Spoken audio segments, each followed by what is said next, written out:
بسم الله الرحمن الرحيم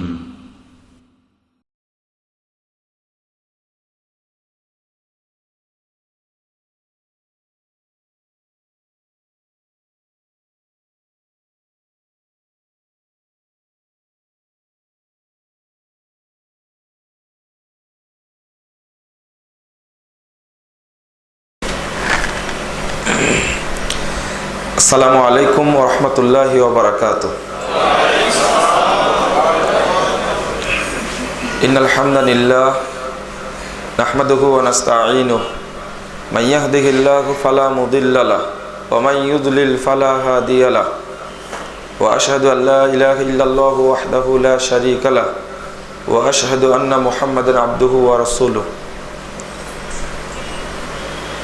أما بعد فأعوذ بالله من الشيطان الرجيم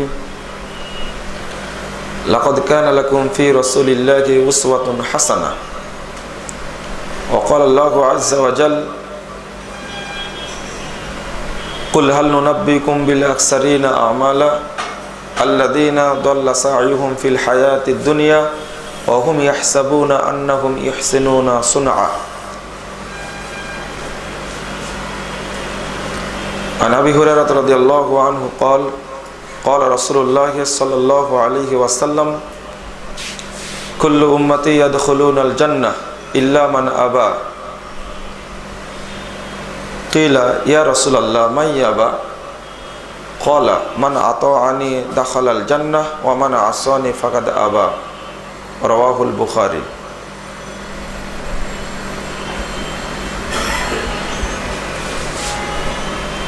সম্মানিত উপস্থিতি, আজকের আলোচনার বিষয় সুন্নাত বনাম বিদআত। আলোচনার শুরুতেই আজকের প্রোগ্রামের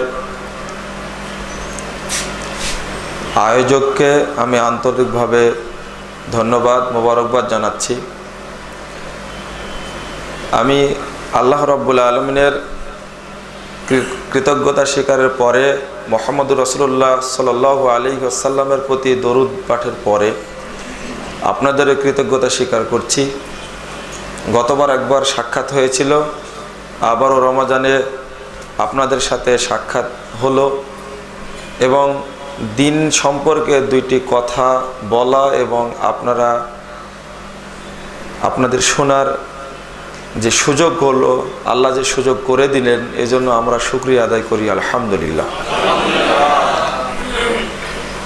আমি আশা পোষণ করে যাচ্ছি, আশা পোষণ করছি আপনাদের এখানে আবারও এটাই, আপনাদের এই দাওয়াতটা যেন অব্যাহত থাকে, এটা আমি প্রত্যাশা করছি আপনাদের কাছে। আল্লাহর কাছে দোয়া করছি, হে আল্লাহ তুমি আজকের এই প্রোগ্রামকে কবুল করে নাও, আমিন। এবং আজকের সম্মানিত আয়োজক রহিম এজেন্সি, তাই না? জি, জনাব আব্দুর রহিম, তার যে ত্যাগ এবং পরিশ্রম আল্লাহ তুমি কবুল করো, আল্লাহুম্মা আমিন। আমি আপনাদের দেখে একটা হাদিস আগে বলতে চাচ্ছি, তাহলে আমার মনটা একটু প্রশস্ত হবে। রাসূলুল্লাহ সাল্লাল্লাহু আলাইহি ওয়াসাল্লাম বলছেন, মান দাল্লা আলা খায়রিন, হাদিসটা আসছে সহিহ মুসলিমে 5007 নম্বর হাদিস। মান দাল্লা আলা খায়রিন, যে ব্যক্তি কল্যাণের দিকে মানুষকে নির্দেশনা দেয়, পথ দেখায়, ফালাহু মিসলু আজরি ফাইলিহি, তার নির্দেশনায় যত মানুষ কাজ করবে, আমল করবে, সমস্ত আমল করে যত নেকি হবে, সমপরিমাণ নেকির ভাগ ওই নির্দেশদাতাকে লিখে দেওয়া হবে। রাসূল সাল্লাল্লাহু আলাইহি ওয়াসাল্লাম আলী রাদিয়াল্লাহু আনহুকে বলেছিলেন, আলী, তুমি ইয়ামানে যাচ্ছ, শুনে রাখো, ওয়াল্লাহি লা আইয়াহদি আল্লাহু বিকা রাজুলান ওয়াহিদা খায়রুল লাকা মিন হুমুরিন নাআম। আল্লাহর কসম করে বলছি, আল্লাহ যদি তোমার মাধ্যমে একজন ব্যক্তিকেও সঠিক পথ প্রদর্শন করেন, এর বিনিময়ে তুমি যে নেকিটা পাবে, নেকির পরিমাণটা হলো সৌদি আরবের অসংখ্য লাল উট আল্লাহর রাস্তায় দান করলে যত নেকি হবে তোমার তত নেকি হবে। আজকের প্রেক্ষাপটে আমার মনে হচ্ছে সেই হাদিসগুলো আপনারা যে যে স্থানে আছেন সেই স্থানে থেকেই অন্যকে দিনে হকের নির্দেশনা দান করুন। ওই ব্যক্তি যদি আমল করে, বিশেষ করে সালাতের নির্দেশনাটা খুব গুরুত্বপূর্ণ। এই জন্য বলি, আপনি যদি আপনার সালাতটা রাসূলুল্লাহ সাল্লাল্লাহু আলাইহি ওয়াসাল্লামের তরিকায় পড়েন, আদায় করেন, আপনার ছেলে তাই করবে, তার ছেলে তাই করবে। এই ধারাবাহিকতা ওই বংশ টিকে থাকা পর্যন্ত থাকবে। এতই গুরুত্বপূর্ণ এই জিনিসটা। যাক, আলোচনার বিষয়ের দিকে আমি ফেরত যাই। আমরা যে যতটুকু নির্দেশনা দেব, আমল করব, মানুষকে দাওয়াত দেব, আল্লাহ যেন আমাদের আমল নামায় সেইটুকু যোগ করেন, প্রতিদান আমাদেরকে যেন আল্লাহ দান করেন। আল্লাহুম্মা আমিন।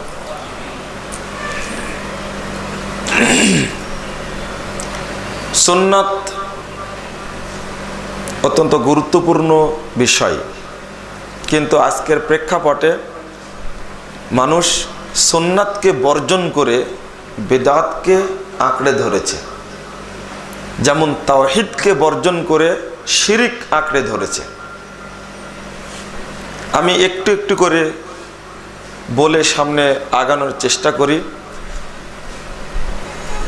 আমরা একমাত্র ইবাদত করি কার? আল্লাহর। আল্লাহ রাব্বুল আলামিনের ইবাদত করতে গিয়ে অন্য কাউকে শরীক করা যেমন শিরক,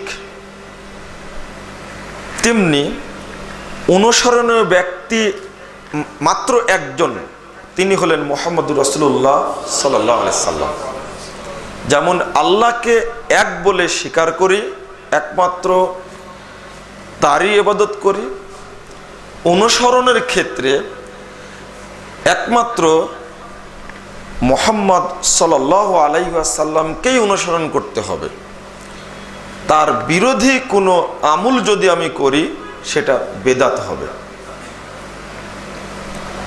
আল্লাহ রাব্বুল আলামিন বলছেন সূরা আহজাব 21 নম্বর আয়াতে বলছেন, লাকাদ কানা লাকুম ফি রাসূলিল্লাহি উসওয়াতুন হাসানা, নিশ্চয় তোমাদের জন্য সর্বোত্তম আদর্শ নিহিত আছে মুহাম্মদ সাল্লাল্লাহু আলাইহি সাল্লামের মধ্যে।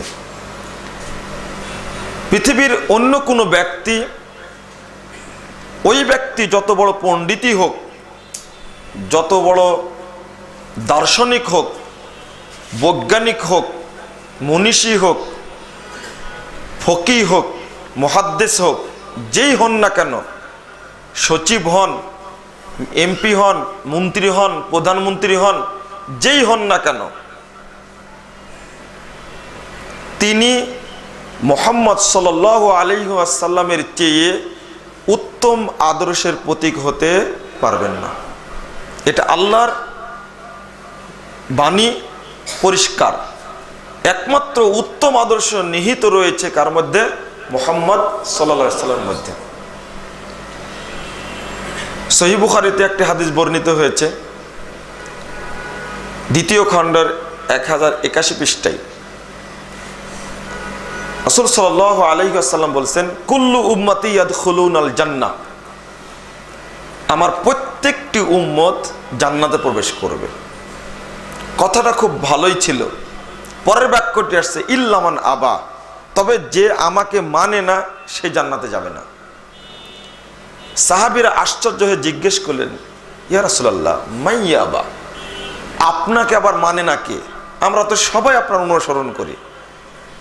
রাসূলুল্লাহ সাল্লাল্লাহু আলাইহি ওয়াসাল্লাম জবাব দিলেন, মান আতাআনি দাখালাল জান্নাহ, যে আমাকে মেনে চলবে সেই ব্যক্তি জান্নাতে প্রবেশ করবে। ওমান আসনি ফাকাদ আবা, আর যে আমাকে মানবে না সে আমাকে অস্বীকার করলো, যে আমার নাফরমানি করলো সেই আবা, সে জান্নাতে যাবে না। এই হাদিসেও পরিষ্কার এবং স্পষ্ট। রাসূলুল্লাহ সাল্লাল্লাহু আলাইহি ওয়াসাল্লাম এই হাদিসের পরে আরেকটি হাদিস আসছে, এটাও সহিহ বুখারীর হাদিস। তিনি বলেছেন, মান আতা মুহাম্মাদান ফাকাদ আতা আল্লাহ, যে ব্যক্তি মুহাম্মদ সাল্লাল্লাহু আলাইহি ওয়াসাল্লামের অনুসরণ করলো সে আল্লাহরই অনুসরণ করলো।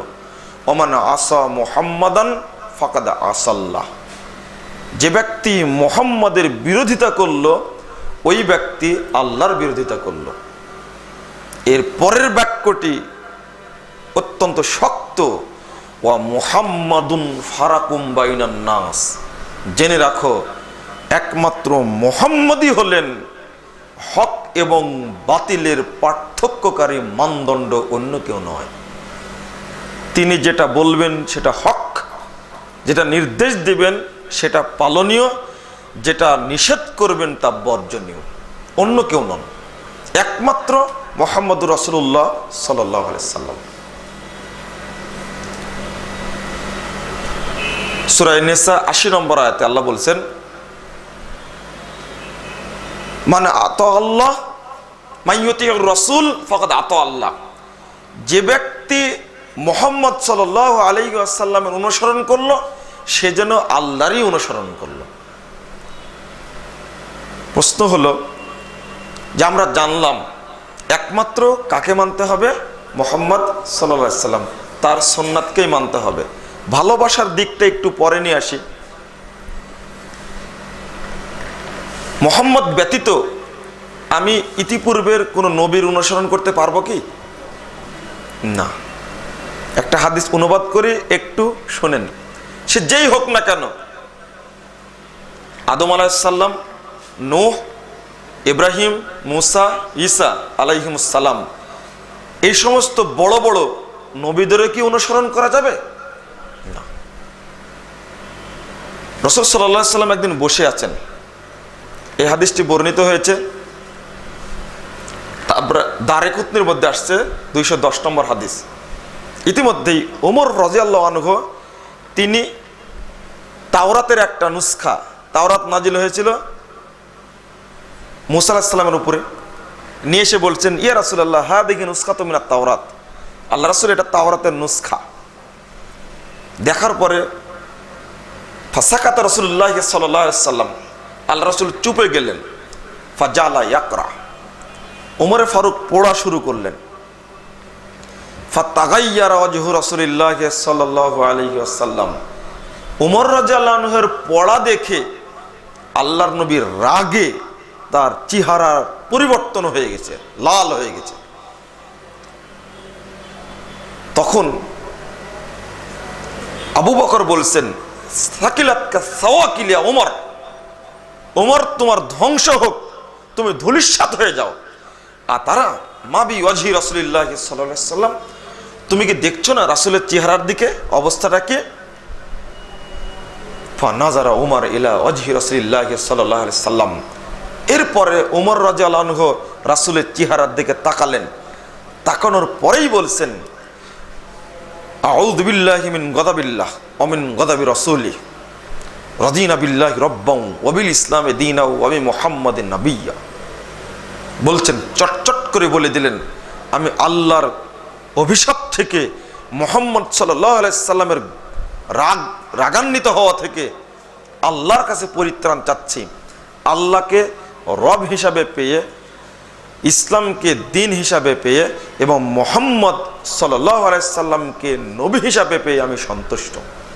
এই কথা বলে ওমর ফারুক চুপে গেলেন। এরপরে রাসূল সাল্লাল্লাহু আলাইহি ওয়াসাল্লাম হুঙ্কার দিয়ে বলছেন, ওয়াল্লাযী নাফসি বিয়াদিহি লাউ বাদা লাকুম মূসা ফাত্তাবাতুমুহু ওয়া তারাকতুমুনি, আল্লাহর কসম করে বলছি ওমর, তুমি তাওরাত পড়ছো কেন? তাওরাত তো দূরের কথা, স্বয়ং মূসাকে যদি এখন হাজির করা হয়, স্বয়ং মূসা আলাইহিস সালামকে যদি এখন নিয়ে আসা হয়, ফাত্তাবাতুমুহু ওয়া তারাকতুমুনি, আর সেই মূসার যদি তোমরা অনুসরণ করো আর আমাকে যদি বর্জন করো, লাউ দালালতুম আন সাওয়াইস সাবিল, তবুও তোমরা এই সোজা রাস্তাটি, এই জান্নাতের রাস্তা থেকে তোমরা পথভ্রষ্ট হয়ে যাবে। শোনো, লাউ কানা হাইয়ান, যদি মূসা আলাইহিস সালাম যদি আজকে বেঁচে থাকতেন, লাত্তাবানি, মূসা আলাইহিস সালামও আমারই আনুগত্য করতেন, তার কোনো গত্যন্তর ছিল না। এই হাদিস প্রমাণ করে যে মূসা আলাইহিস সালাম একজন নবী, তিনি যদি আসেন এই অবস্থায় আর বলে যে আমি হলাম নবী, আমার অনুসরণ করো, তবুও কি অনুসরণ করা যাবে? না, যাবে না। ওই তাওরাত পড়ছিলেন, তাই বললেন তুমি তাওরাত পড়ছো, ওয়াকাদ জিতুকুম বিহা বাইদান নাকিয়া, তাওরাত পড়ছো, অথচ আমি তোমাদের কাছে নিয়ে এসেছি যে বিধান, সেটা পরিষ্কার, সেটা স্বচ্ছ, এটা স্পষ্ট, উজ্জ্বল, দীপ্তিমান বিধান নিয়ে এসেছি। কেন তাওরাত পড়ছো? এই হাদিস থেকে দুইটা জিনিস প্রমাণিত হয়। এক নম্বর, মুহাম্মদুর রাসূলুল্লাহ সাল্লাল্লাহু আলাইহি সাল্লাম ব্যতীত কোনো পীর, ফকির, গৌস, কুতুব, ইমাম, মাশায়েখ, ফকি, মুফাসসির, মুফতি, দার্শনিক, মুনশি, পণ্ডিত, কারো অনুসরণ চলবে না। চলবে একমাত্র অনুসরণ মুহাম্মদুর রাসূলুল্লাহ সাল্লাল্লাহু আলাইহি সাল্লামের। দ্বিতীয় একটা বিষয় প্রমাণিত হয়, পবিত্র কোরআন এবং সহিহ হাদিসের বিধান থাকতে পৃথিবীতে মানব রচিত কোনো সংবিধান চলবে না। যদি তাওরাত বাতিল হতে পারে, একটু বুঝার বিষয়, তাওরাত নাজিল হয়েছিল কার পক্ষ থেকে? আল্লাহর পক্ষ থেকে। সেই তাওরাত যদি বাতিল হয় পবিত্র কোরআন এবং সহিহ হাদিসের সামনে, তাহলে আমরা যে সংবিধান রচনা করি, এটা কি হক হতে পারে? নিঃসন্দেহে এটাও বাতিল হবে যদি কোরআন এবং সহিহ হাদিস বিরোধী হয়। এই জন্য জাতিসংঘের সংবিধান বাতিল যদি কোরআন এবং সহিহ হাদিসের বিরোধী হয়। আন্তর্জাতিক আদালতের সংবিধান অচল, কারণ যদি তাওরাত বাতিল হতে পারে, ইনজিল যদি বাতিল হতে পারে, জাবুর যদি বাতিল হতে পারে, মানব রচিত কোনো সংবিধান টিকতে পারে? তাহলে আমরা কার অনুসরণ করি? ওই হাদিসটার দিকে একটু লক্ষ্য করতে হবে। আমি গুরুত্বটা তুলে ধরছি, তারপরে কিছু সুন্নাতের উদাহরণ দেব। যদি কোনো ব্যক্তি মুহাম্মদ সাল্লাল্লাহু আলাইহি ওয়াসাল্লামের সুন্নাতকে না মেনে অন্য কারো সুন্নাত মানে, তার পরিণাম কি হবে? আল্লাহর ভাষায় শুনুন, সূরা নিসা 115 নম্বর আয়াত। আল্লাহ বলেছেন, ওমাই ইউশাকিকির রাসূল মিন বাদি মা তাবায়্যানা লাহুল হুদা ওয়া ইয়াত্তাবি গায়রা সাবিলিল মুমিনিন। যে ব্যক্তি রাসূলুল্লাহ সাল্লাল্লাহু আলাইহি সাল্লামের বিরোধিতা করবে, মিন বাদি মা তাবায়্যানা লাহুল হুদা, হেদায়েত প্রকাশিত হওয়ার পরেও আমি বুঝতে পারলাম এটা সুন্নাহ, মানলাম না। আমি বুঝতে পারলাম এটা রাসূল সাল্লাল্লাহু আলাইহি সাল্লাম করেছেন, বলেছেন, আমি মানলাম না, উল্টাটা মানলাম। ওয়ায়াত্তাবি গায়রা সাবিলিল মুমিনিন, আল্লাহর যে রাস্তা, রাসূলুল্লাহ সাল্লাল্লাহু আলাইহি সাল্লামের যে রাস্তা, সাহাবা কেরামের যে রাস্তা, এই রাস্তায় না চলে অন্য রাস্তায় চললাম। আল্লাহ বলেছেন, নুআল্লিহি মা তাওয়াল্লাহ, ও যেদিকে চলতে চায় আমি তার পথ সহজ করে দেব। এর পরের বাক্যটা হলো ওয়া নুসলিহি জাহান্নাম, অতঃপর আমি তাকে জাহান্নামে নিক্ষেপ করব। রাসূলুল্লাহ সাল্লাল্লাহু আলাইহি সাল্লামের বিরোধী চলে কেউ জান্নাতে যেতে পারবে না, কেউ পারবে না। পারার কোনো যুক্তিকতাই নেই, সম্ভবই না। তবে একটা দিক, আলোচনার একটা দিক হলো, আমরা যারা মুসলিম, নাম যাদের ইসলামী, দাবি করি আমি মুসলমান, কিন্তু রাসূলুল্লাহ সাল্লাল্লাহু আলাইহি সাল্লামের আমলটা করি না, করি অন্যের আমল, কিন্তু চালিয়ে দিই মুহাম্মদুর রাসূলুল্লাহ সাল্লাল্লাহু আলাইহি সাল্লামের নামে, ধর্মের নামে, ইসলামের নামে চালিয়ে দিই, কিন্তু এটা ইসলামে নাই, আল্লাহ নবী করেননি। দেখুন, জন্মের সময় থেকে মৃত্যুর সময় পর্যন্ত ইসলামী যত কর্মকাণ্ড আমরা করে থাকি সবই তো আল্লাহ আল্লাহর নবীর নামেই করে থাকি। যাচাই করে কি আমরা দেখেছি? এমনকি জানাজার সময় যখন আপনি মারা যাচ্ছেন, যখন কবরে রাখা হচ্ছে, আমরা কি বলি একটা শব্দ কবরে রাখার সময়? বিসমিল্লাহ ওয়া আলা মিল্লাতে রাসূলিল্লাহ। আল্লাহর নবীর আমল একটিও করিনি জীবনে, অথচ বলছে কি আল্লাহর নবীর মিল্লাতের উপরে রেখে দিচ্ছি। কথাটা সত্য বললাম না মিথ্যা বললাম? ওই ব্যক্তি কোনোদিন মুহাম্মদ সাল্লাল্লাহু আলাইহি সাল্লামকে মানেননি, বরং চেষ্টা করেছেন আল্লাহর নবীর যে শরীয়ত এটাকে ক্ষতিগ্রস্ত করার জন্য। মৃত্যুর সময় ঠিকই বলছি, কিন্তু একটু পরেই তো সামান্য সময় পরেই তো জিজ্ঞেস করা হবে 3টি প্রশ্ন, তাই না? তার মধ্যে একটা প্রশ্ন আছে মান হাদা রাসূলুল্লাহি বুইসা ফিকুম। এটা আবু দাউদের হাদিসে বর্ণিত হয়েছে 653 পৃষ্ঠা। 3টি প্রশ্ন করা হবে, উত্তর আগে মানে প্রশ্ন বলে দেওয়া হয়েছে, উত্তর বলে দেওয়া হয়েছে। প্রশ্ন 3টা কি হবে, উত্তর কি হবে সেটাও বলে দেওয়া হয়েছে। এরপরেও কি আমরা বলতে পারবো? হ্যাঁ, যদি কোনো মূর্খ ব্যক্তি বলে, নাদান কোনো ব্যক্তি বলে যে আমি তো মুখস্থ করে নিয়ে যাব, তাহলে তো মূর্খতার পরিচয় দিল। প্রশ্ন করা হবে 3টি, মার রব্বুকা ওমা দীনুকা মান হাজার রাসূলুল্লাহি বুইসা ফিকুম। তোমার রব কে ছিল, তোমার দিন কি ছিল, তোমার অনুসরণীয় ব্যক্তি কে ছিল। 3টা প্রশ্নের উত্তর কি আমরা দিতে পারবো? এটা কবরের অবস্থা। কিয়ামতের মাঠে আর একটা বিষয় ঘটবে। 1 নম্বর, মুহাম্মদুর রাসূলুল্লাহ সাল্লাল্লাহু আলাইহি সাল্লামকে অনুসরণ করতে হবে, এটা জানলাম। আর অন্য কোনো ব্যক্তির অনুসরণ চলবে না, এটা পরিষ্কার। কিন্তু বাস্তব জীবনে এসে আমি রাসূলুল্লাহ সাল্লাল্লাহু আলাইহি সাল্লামকে মানলাম না, তার সুন্নাতকে গুরুত্ব দিলাম না, কবরে গিয়ে কিভাবে আমি 3টা প্রশ্নের উত্তর দিতে পারবো? অন্তত আল্লাহ রসুল সম্পর্কে যে প্রশ্নটা করবেন এই প্রশ্নের উত্তর আমি দিতে পারবো না। উত্তরটা কি হবে? ওখানে তো মিথ্যাচার চলবে না, ওখানে টেলিফোনও যাবে না। এমন একটা জায়গা ঘুষও চলবে না ওখানে। মুনকার নাকির নাম চোখেও দেখে না, কানেও শোনে না, শুধু 3টি কথা বলবে। বলতে পারলে আনন্দে জিজ্ঞেস করবে আরেকটি প্রশ্ন, এটা বলতে পারলে আরেকটি প্রশ্ন জিজ্ঞেস করবে। কি বলবে?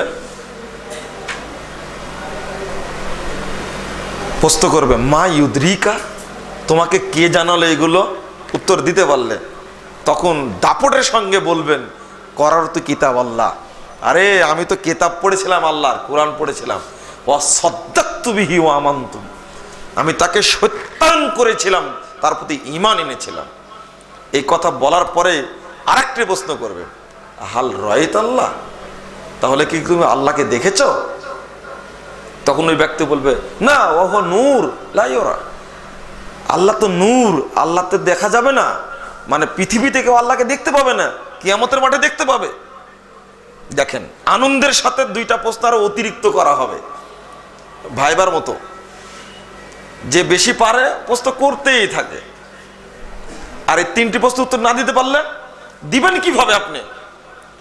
এবং প্রথমেই বিসমিল্লাহি ওয়া আলা মিল্লাতি রাসূলিল্লাহ যে বললেন, যদি 1 লক্ষ মানুষ একটা জানাজায় শরীক হয়, ও যদি মুহাম্মদ সাল্লাল্লাহু আলাইহি সাল্লামের আদর্শ না মেনে চলে, কবর রাখার সময় যদি সবাই বলে আলা মিল্লাতি রাসূলিল্লাহ, এলা আল্লাহর কাছে কি গ্রহণযোগ্য হবে না? এটাকে বুঝুন। গ্রহণযোগ্য হওয়ার প্রশ্নই আসে না, কারণ আমি মানিনি। কাকে মেনেছেন আপনি? আমি একটু সরাসরি বলি, আজকে একটু সরাসরি বলি।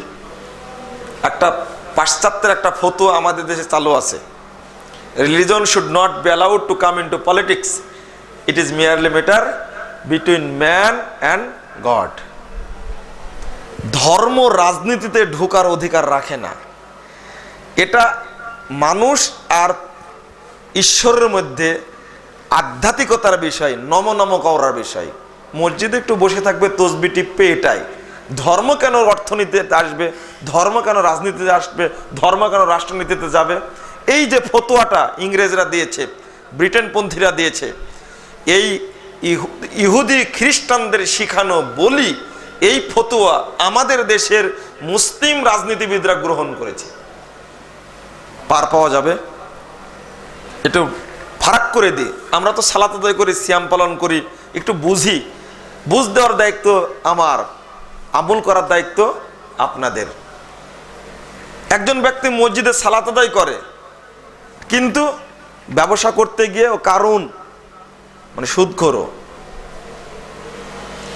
মসজিদে সালাত আদায় করেন, বেরিয়ে গিয়ে আমি ফেরাউন, মানে আমি মন্ত্রী, এমপি, আমি রাসূলুল্লাহ সাল্লাল্লাহু আলাইহি ওয়াসাল্লামের বিধান মানি না, আমি একজন মুসল্লি, মসজিদ থেকে বেরিয়ে গিয়ে আমি চাকরিজীবী বড় ঘুষখোর, তাহলে আমি কে? আমি হলাম হামান, হামান চরিত্রের। আবার রাজনৈতিক সাইডে আমি ঘুরি, তখন দেখা যাবে রাজনৈতিক সাইডে কেউ গ্রহণ করেছে কার্ল মার্কসের থিওরি, কেউ গ্রহণ করেছে আব্রাহাম লিঙ্কনের থিওরি, কেউ গ্রহণ করেছে চার্লস পিটারসনের থিওরি। মানে একজন হলেন কমিউনিজমের জন্মদাতা কার্ল মার্কস। আপনার শিক্ষিত মানুষ বুঝবেন, এজন্য আলোচনা করে আমি একটু সুখ পাবো আশা করি। আরেকজন ব্যক্তি গ্রহণ করেছে মাও সেতুংকে, একই মতবাদ ধ্বজাধারী তারা। কেউ গ্রহণ করেছে আব্রাহাম লিঙ্কনকে, ডেমোক্রেসি, তার গণতন্ত্র। কেউ গ্রহণ করেছে ন্যাশনালিজমকে, জাতীয়তাবাদকে। কেউ গ্রহণ করেছে সেকুলারিজমকে, নিজে পাক্কা সেকুলার, নিজে পাক্কা ন্যাশনালিস্ট, নিজে পাক্কা একজন কমিউনিস্ট। এবার আপনি বলুন, তাহলে আমি কবরে গিয়ে নামটা কার নিব? আপনি যেটা বললেন কিছুক্ষণ আগে, বিসমিল্লাহি ওয়া আলা মিল্লাতি রাসূলিল্লাহ সাল্লাল্লাহু আলাইহি সাল্লাম, আপনার জীবনটা কেটেছে মাও সেতুংয়ের আদর্শে, আপনার জীবনটা কেটেছে চার্লস হালেকের আদর্শে, আপনার সেকুলারিজম, তারা প্রতিষ্ঠাতায়। আপনার জীবনটা কেটেছে কার্ল মার্কসের আদর্শে, আপনার জীবনটা কেটেছে আব্রাহাম লিঙ্কনের আদর্শে। না, আপনারা অসন্তুষ্ট হবেন না। আমি শুধু যে এই রাজনৈতিক মতবাদ, জাহেলি মতবাদগুলোই বলছি এটা না, আমি ধর্মীয় মতবাদও ধরবো একটু পরে, একটু অপেক্ষায় থাকুন। উপাদান বললাম কয়টি? 6টি। এই 6টি উপাদানের মধ্যে একটু দেখেন, ভাষা, বর্ণ, অঞ্চল, বংশ, কটা হলো? 4টি। আরেকটা হলো অর্থনৈতিক ঐক্য আর শাসনতান্ত্রিক ঐক্য। এই 6টি হলো উপাদান। ন্যাশনালিজমের সংজ্ঞা খুলেন ইসাইন কুলবের ব্রিটেনিকের মধ্যে। এই 6টা উপাদান আপনি বলেন এর মধ্যে কি ধর্ম আছে? নাই। একটা মতবাদের উপাদান হতে পারল বর্ণ, বংশ, অঞ্চল, আর একটা কি বললাম? ভাষা হতে পারলো। অর্থনৈতিক ঐক্য, শাসনতান্ত্রিক ঐক্য হতে পারলো। ধর্ম কি অপরাধ করলো? ধর্মকে আউট, এই সাইডে ধর্ম ঢুকবে না। এরপরে 1789 খ্রিস্টাব্দ, 1832 সালে তৈরি হয় সেকুলারিজম। সেকুলারিজম ইনসাইক্লোপিডিয়া ব্রিটানিকার মধ্যে খুলেন আপনি, 6 নম্বর খণ্ডে 19 পৃষ্ঠা। Secularism is a movement in society rejected from orderliness to disorderliness. In the medieval period, there was a strong tendency for religious persons to despise human affairs and to meditate on God and the afterlife. দেখেন, secular তাদেরই দেওয়া সংজ্ঞা। এটা মূলত সামাজিক আন্দোলন, শুধু দুনিয়া থেকে দুনিয়াই বুঝায়। প্রতিষ্ঠা লাভ করেছে মধ্যযুগে 3টা উদ্দেশ্যে: ধর্মীয় ব্যক্তিকে অত্যাচার করা, আল্লাহকে যে বিশ্বাস করে, ঈশ্বরকে যে বিশ্বাস করে তাকে তাচ্ছিল্য করা, এবং পরজীবনে যে বিশ্বাসী তাদেরকে ফিরিয়ে আনা। 3টা লক্ষ্যেই তৈরি হয়েছে। এটা ব্রিটেনরাই সংজ্ঞাটা দিল। আপনি এবার বলেন, একজন মুসলিম ব্যক্তি কি সেকুলার হতে পারে? সেকুলার অর্থ ধর্ম নিরপেক্ষতাবাদ, সেকুলারিজম। আর ধর্ম নিরপেক্ষ একজন ব্যক্তি আর যদি কমিউনিজমের কথা বলতে যাই তাহলে আপনাকে আস্তাগফিরুল্লাহ পড়তে হবে। কার্ল মার্কস বলছেন, সুন্দর একটা কথা বলছেন, it is not religion that creates man but man who creates religion, it is the আফিম, the idea of God must be destroyed. কল্পনা করা যায় আমাদের দেশে যারা মুসলিম নামধারী ঈদের দিনে সালাত আদায় করে, জুমায় সালাত আদায় করে, তারা আবার কিন্তু নিজেকে কার্ল মার্কস বলে, আদর্শের অনুসারী বলে দাবি করে, মাও সেতুংয়ের আদর্শ বলে দাবি করে। তিনি বলছেন ধর্মকে আসলে মানুষ তৈরি করেছে, ধর্ম মানুষকে তৈরি করেনি। এটা কার্ল মার্কসের কথা। আপনারা বলুন, মানুষ কি ধর্ম তৈরি করেছে? বরং ধর্মই মানুষকে তৈরি করেছে। কুল্লু মৌলুদিন ইউলাদুল ফিতরা। কার্ল মার্কস যখন মায়ের পেট থেকে জন্ম নেয় তখন মুসলিম হয়ে জন্ম নিয়েছিল। সূরা রোম 20 নম্বর আয়াত খুলুন, ফিতরাতাল্লাহি আল্লাতী ফাতারান নাস আলাইহা। আল্লাহ রাব্বুল আলামিন প্রত্যেক ব্যক্তিকে, প্রত্যেক মানুষকে ইসলামের উপরে তৈরি করেছেন। কিন্তু তারপরে বাপ মা তাকে কি করেছে? ইহুদি, খ্রিস্টান, অগ্নি পূজক, মূর্তি পূজক বানিয়েছে, মাজার পূজারি বানিয়েছে। বাপ মাজারে যায়, বেটা মাজারে যায়। এই হাদিসটা পাবেন 1385 নম্বর হাদিস সহিহ বুখারীতে। আল্লাহ রাসূল বলেছেন, কুল্লু মাউলুদিন ইউলাদু ফিতরা ফাআবাহু ইউহাব্বিদানিহি আও ইউনাসসিরানিহি আও ইউমাজ্জিসানিহি। প্রত্যেকটি সন্তান জন্ম নেয় ইসলামের উপরে, অতঃপর তার পিতামাতা তাকে ইহুদি বানায়, খ্রিস্টান বানায়, অগ্নি পূজক বানায়, মূর্তি পূজারী বানায়, সেকুলার পূজা বানায়। এই যে বাপ যে দল করে, ছেলেও তাই দল, সেই দল করে, গোষ্ঠী শুধু সেটাই করে। আমি যেটা বলতে চাচ্ছিলাম, কার্ল মার্কস এর কথা বললেন কেন? মানে ধর্ম মানুষ তৈরি করেছে এই কথা বলে আল্লাহর উপরে কটাক্ষ করেছেন। এরপরে বলছেন ইট ইজ দ্য আফিম, ধর্ম একটা নেশার মতো। নাউজুবিল্লাহ। The idea of God must be destroyed. যাদের বুকের মধ্যে আল্লাহর ধারণা আছে সেটা ছিনিয়ে বের করে নাও।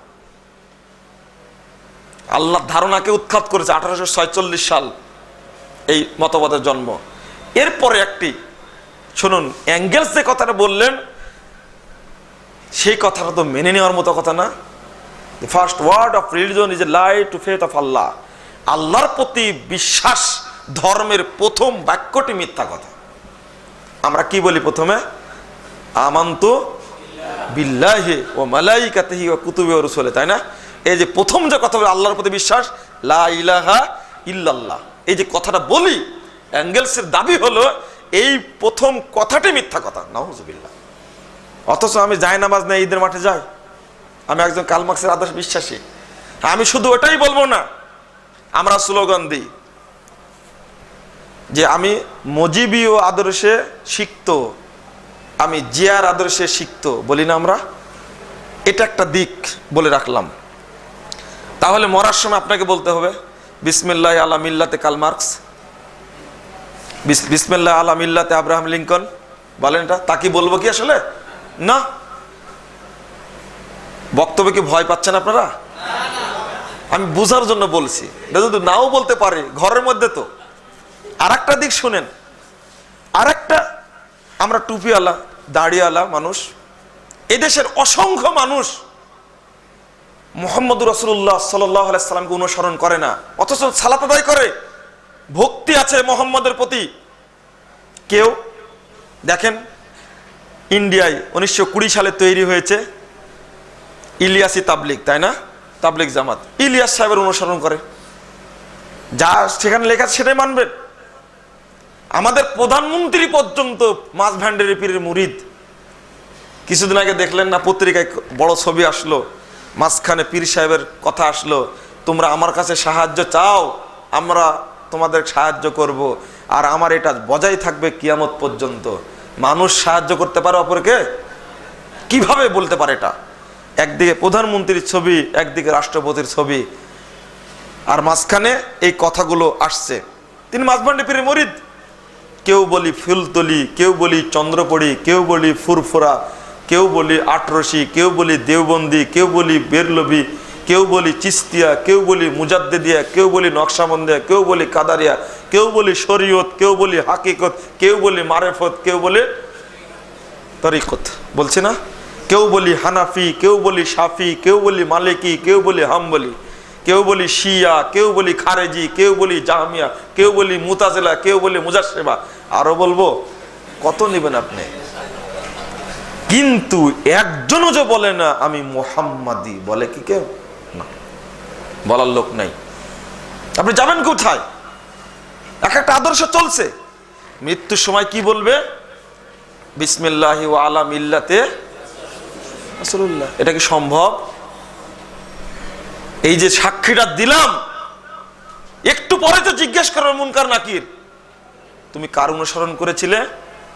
অমা দিনুকা, তোমার কি দিন কি ছিল? উত্তর কি দিবেন? ইসলাম, তাই না? মুখ থেকে বের হবে? সম্ভবই না। দিন তো আপনার ধর্মনিরপেক্ষতাবাদ, দিন তো ছিল আপনার সেকুলারিজম, দিন ছিল আপনার ন্যাশনালিজম, জাতীয়তাবাদ, দিন তো ছিল আপনার সাম্যবাদ, কমিউনিজম ছিল আপনার দিন।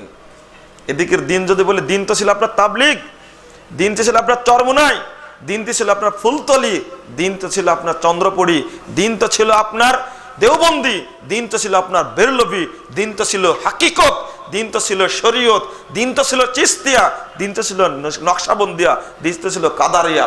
আপনি যাবেন কোথায়?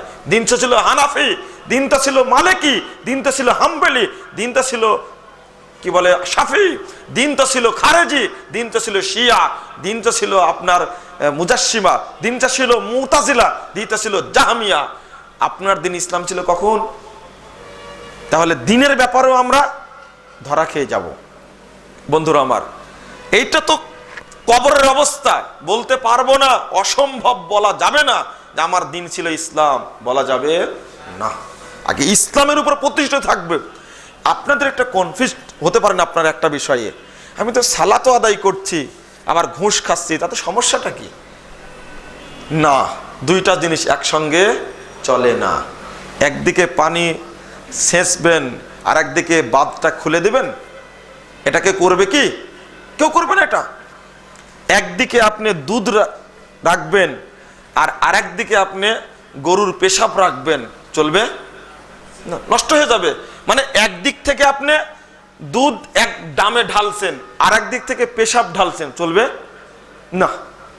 মনে রাখতে হবে, অজু করার পরে বায়ু নিঃসরণ হলে অজু থাকে না, সালাত হবে। ঘটনা তো তাই। আল্লাহ বলছেন, শুনুন, সূরা বাকারা 85 নম্বর আয়াতটা খুলুন। আফাতুমিনুনা বিবাদিল কিতাব ওয়া তাকফুরুনা বিবাদ, আল্লাহর বিধানের এক অংশ মানবে আর এক অংশকে কুফরি করবে। ফামা জাযাউ মান ইয়াফআল যালিক ইল্লা খিজুন ফিল হায়াতিদ দুনিয়া ওয়া ইয়াউমাল কিয়ামাতি ইউরাদ্দুনা ইলা আশাদ্দিল আযাব। যারা এই শ্রেণীর লোক হবে, একদিকে মানবে আর একদিকে মানবে না, তাদের জন্য পৃথিবীতে লাঞ্ছনা, আর কিয়ামতের মাঠে তাদেরকে কঠোর শাস্তির দিকে নিয়ে যাওয়া হবে, জাহান্নামে নিক্ষেপ করা হবে। এই মুনাফিকি চরিত্র চলবে না। আল্লাহ বলেছেন সূরা বাকারা 208 নম্বর আয়াত, ইয়া আইয়ুহাল্লাযীনা আমানু দুখুলু ফিস সিলমি কাফা, ইসলামে ঢুকো পরিপূর্ণ রূপে। একদিকে মানবেন একদিকে মানবেন, এটা চলবে না এটা। হ্যাঁ, এবার একটু আসুন, মুহাম্মদ সাল্লাল্লাহু আলাইহি সাল্লামকে না মেনে যদি মারা যান, কাল কিয়ামতের মাঠে আপনার সুপারিশ করবে কে? আপনি কি আশা করেন যে আল্লাহর নবী আমার সুপারিশ করুক? আশা তো করি আমরা, তাই না? আশা যদি করেন তাহলে একমাত্র অনুসরণ মুহাম্মদ সাল্লাল্লাহু আলাইহি সাল্লামের করতে হবে।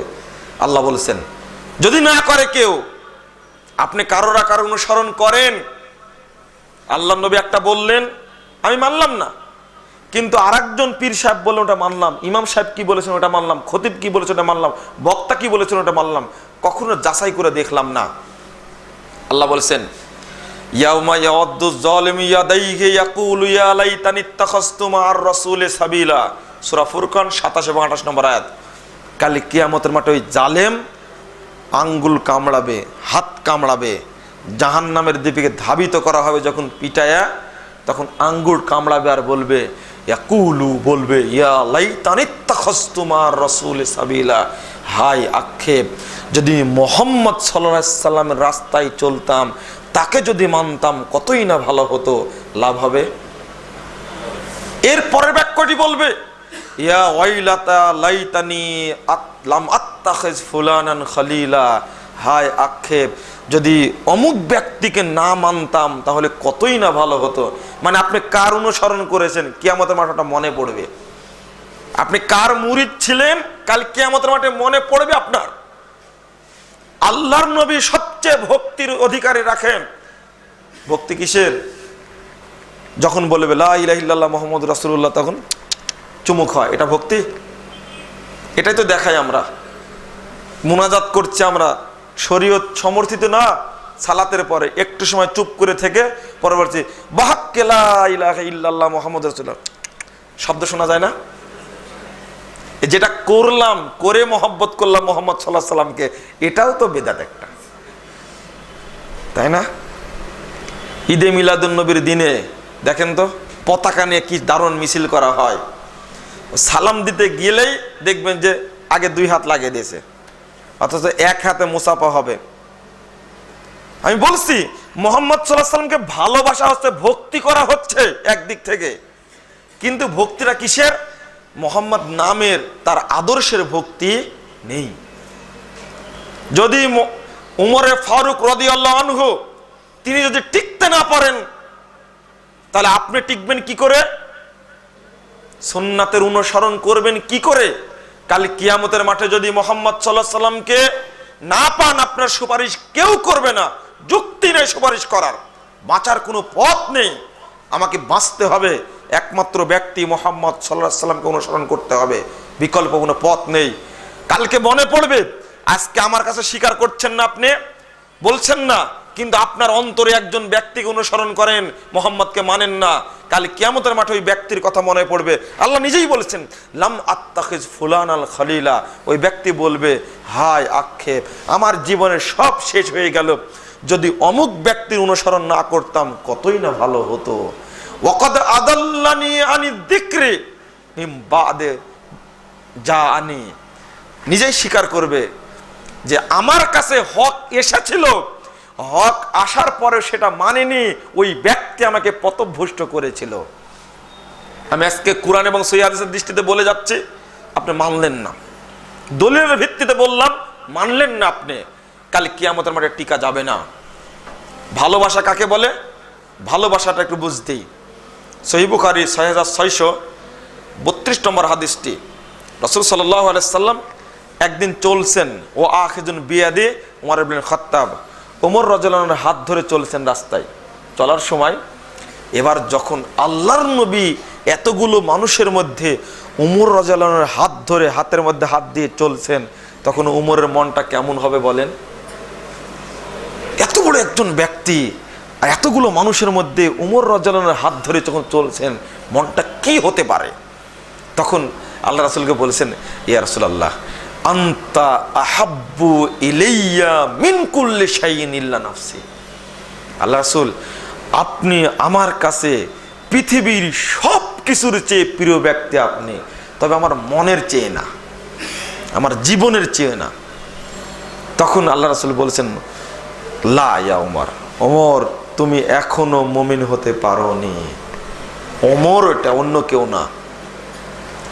এরপরে বলেছেন, বুঝতে পেরেই বলেছেন আল্লাহ রাসূল, আনতা আহাব্বু ইলাইয়া মিন কুল্লি শাইইন হাত্তা নাফসি। আপনি আমার কাছে পৃথিবীর সব কিছুর চেয়ে উত্তম, এমনকি আপনি আমার জীবনের চেয়ে উত্তম।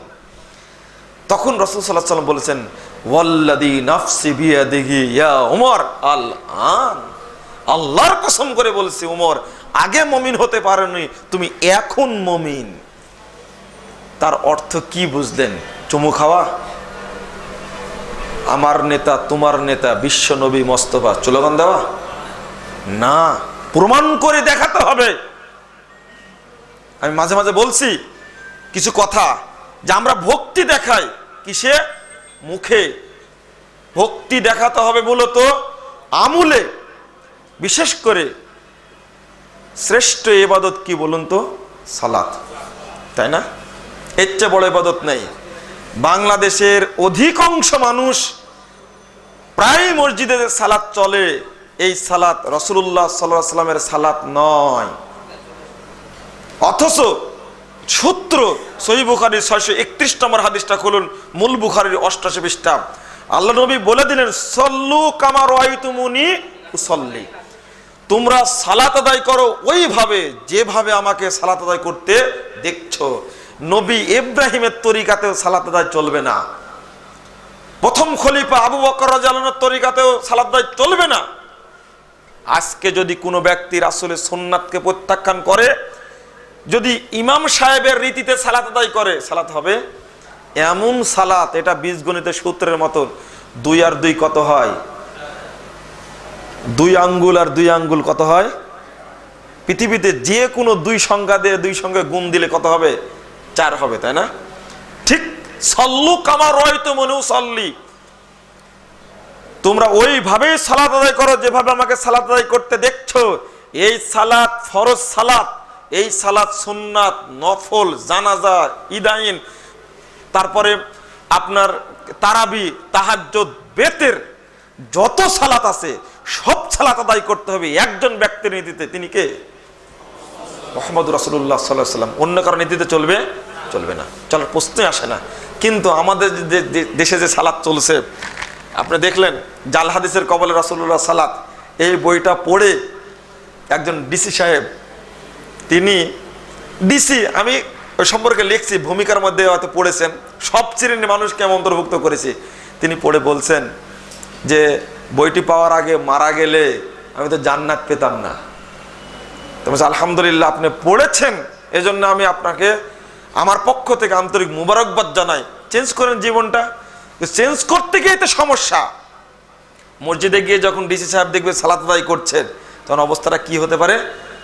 আপনার বয়স আজকে 50-55 বছর, এতদিন সালাত আদায় করলেন এইভাবে, আর আজকে মসজিদে এসে দেখছি বুকের উপরে হাত বেঁধে সালাত আদায় করছেন। মানে ইমাম সাহেব আশ্চর্যান্বিত, মুয়াজ্জিন আশ্চর্যান্বিত, মসজিদের সভাপতিও আশ্চর্য। এই কাজ কেন? বাধাপ্রাপ্ত হচ্ছেন। আমি আপনাদের উদ্দেশ্যে বলতে চাই, প্রথম অনুসরণটা করুন রাসূলুল্লাহ সাল্লাল্লাহু আলাইহি সাল্লামের তরিকায় সালাতটা আদায় করুন, সুন্নাত অনুসরণ করা শিখুন। আমি কিছু উদাহরণ দিতে চাচ্ছিলাম, সুন্নাত অনুসরণের গুরুত্বটা কতটুকু। পৃথিবীর সমস্ত মানুষ যদি একদিকে যায়, আর আপনি যদি একাই সুন্নাতকে মেনে চলেন, আপনি মানুষের দিকে যাবেন না একাই মেনে চলবেন? একাই মানতে হবে। হ্যাঁ, এই যুগ আসবে, এই হাদিসটি বর্ণিত হয়েছে, হাদিসটার ফজিলত মনে রাখবেন। আর যে যে স্থানে থাকবেন সেখানে রাসূলের একটা সুন্নাতকে হলে আঁকড়ে থাকার চেষ্টা করবেন। তাবরানী কাবির 10,394 নম্বর হাদিস, রাসূল সাল্লাল্লাহু আলাইহি ওয়াসাল্লাম একদিন বলছেন, সাহাবীরা শোনো, ইন্না মিন ওয়ারাইকুম জামানা সাবরিন, সাহাবীরা তোমাদের পরে একটি যুগ আসবে, এই যুগটা হলো ধৈর্যের যুগ। পরে একটি যুগ আসবে ধৈর্যের যুগ। এই যুগে কেউ সুন্নাতকে আঁকড়ে ধরে থাকতে পারবে না। লিল মুতামাসসিকি ফিহি, যে ব্যক্তি ধৈর্য সহ আমার একটা সুন্নাতকে আঁকড়ে ধরে থাকবে, ফালাহু আজরু 50 শহীদান, ওই ব্যক্তির জন্য 50 জন শহীদের মর্যাদা রয়েছে। 50 জন শহীদ। ওমর ফারুক বলেছেন, ইয়া রাসূলুল্লাহ, এই 50 জন শহীদ কি আমাদের যুগে বদরে শহীদ হয় 50 জন, না তাদের যুগের শহীদ 50 জন? তা আল্লাহর নবী উমরকে ধমক দিয়েছে, আরে উমর, লা বাল মিনকুম, আরে তোমাদের যুগে শহীদ হওয়া 50 জন শহীদের মর্যাদা পাবে। বদর, উহুদ, খন্দকে শহীদ হওয়া কেন? আলবানী রাহিমাহুল্লাহ বলছেন, তারা আমল করতেন নবীকে দেখে, জিবরিলকে দেখে, ওহী নাজিল হওয়া দেখে, মুজিজা দেখে। কিন্তু এই যুগে তো রাসূল নেই, মুজিজাও নেই, জিবরিলকেও দেখে না, ওহী নাজিলও দেখে না, না দেখেই সরাসরি আমার সুন্নাতকে মেনে চলে, যার কারণে 50 জন শহীদের মর্যাদা তাদের জন্য রয়েছে। আপনার সুন্নাতকে আঁকড়ে ধরে থাকবেন। একটু বেদাত সম্পর্কে আলোচনা করি। সুন্নাতের বিপরীত কাজটা হলো বেদাত। আগে পরিণামটা সংক্ষেপে বলি। বেদাত হলো আল্লাহর নবীর মানকে খাটো করার জিনিস, আমল। শিরিক করলে আল্লাহকে অপমান করা হয়, আর বেদাত করলে রাসূলের সুপারিশ তো দূরের কথা হয়, রাসূলকে অপমান করা হয়। আর বেদাতি আমল কাকে বলে? রাসূলুল্লাহ সাল্লাল্লাহু আলাইহি ওয়াসাল্লাম যে আমলটা করলেন, ওই আমলের বিপরীতে ওর স্থানে আরেকটা আমল চালু করার নাম হলো বেদাত। আর বেদাত শব্দের অর্থ হলো নতুন। নতুন অর্থকে বলা হয় বেদাত। এটা একটা শাব্দিক অর্থ আর একটা পারিভাষিক অর্থ।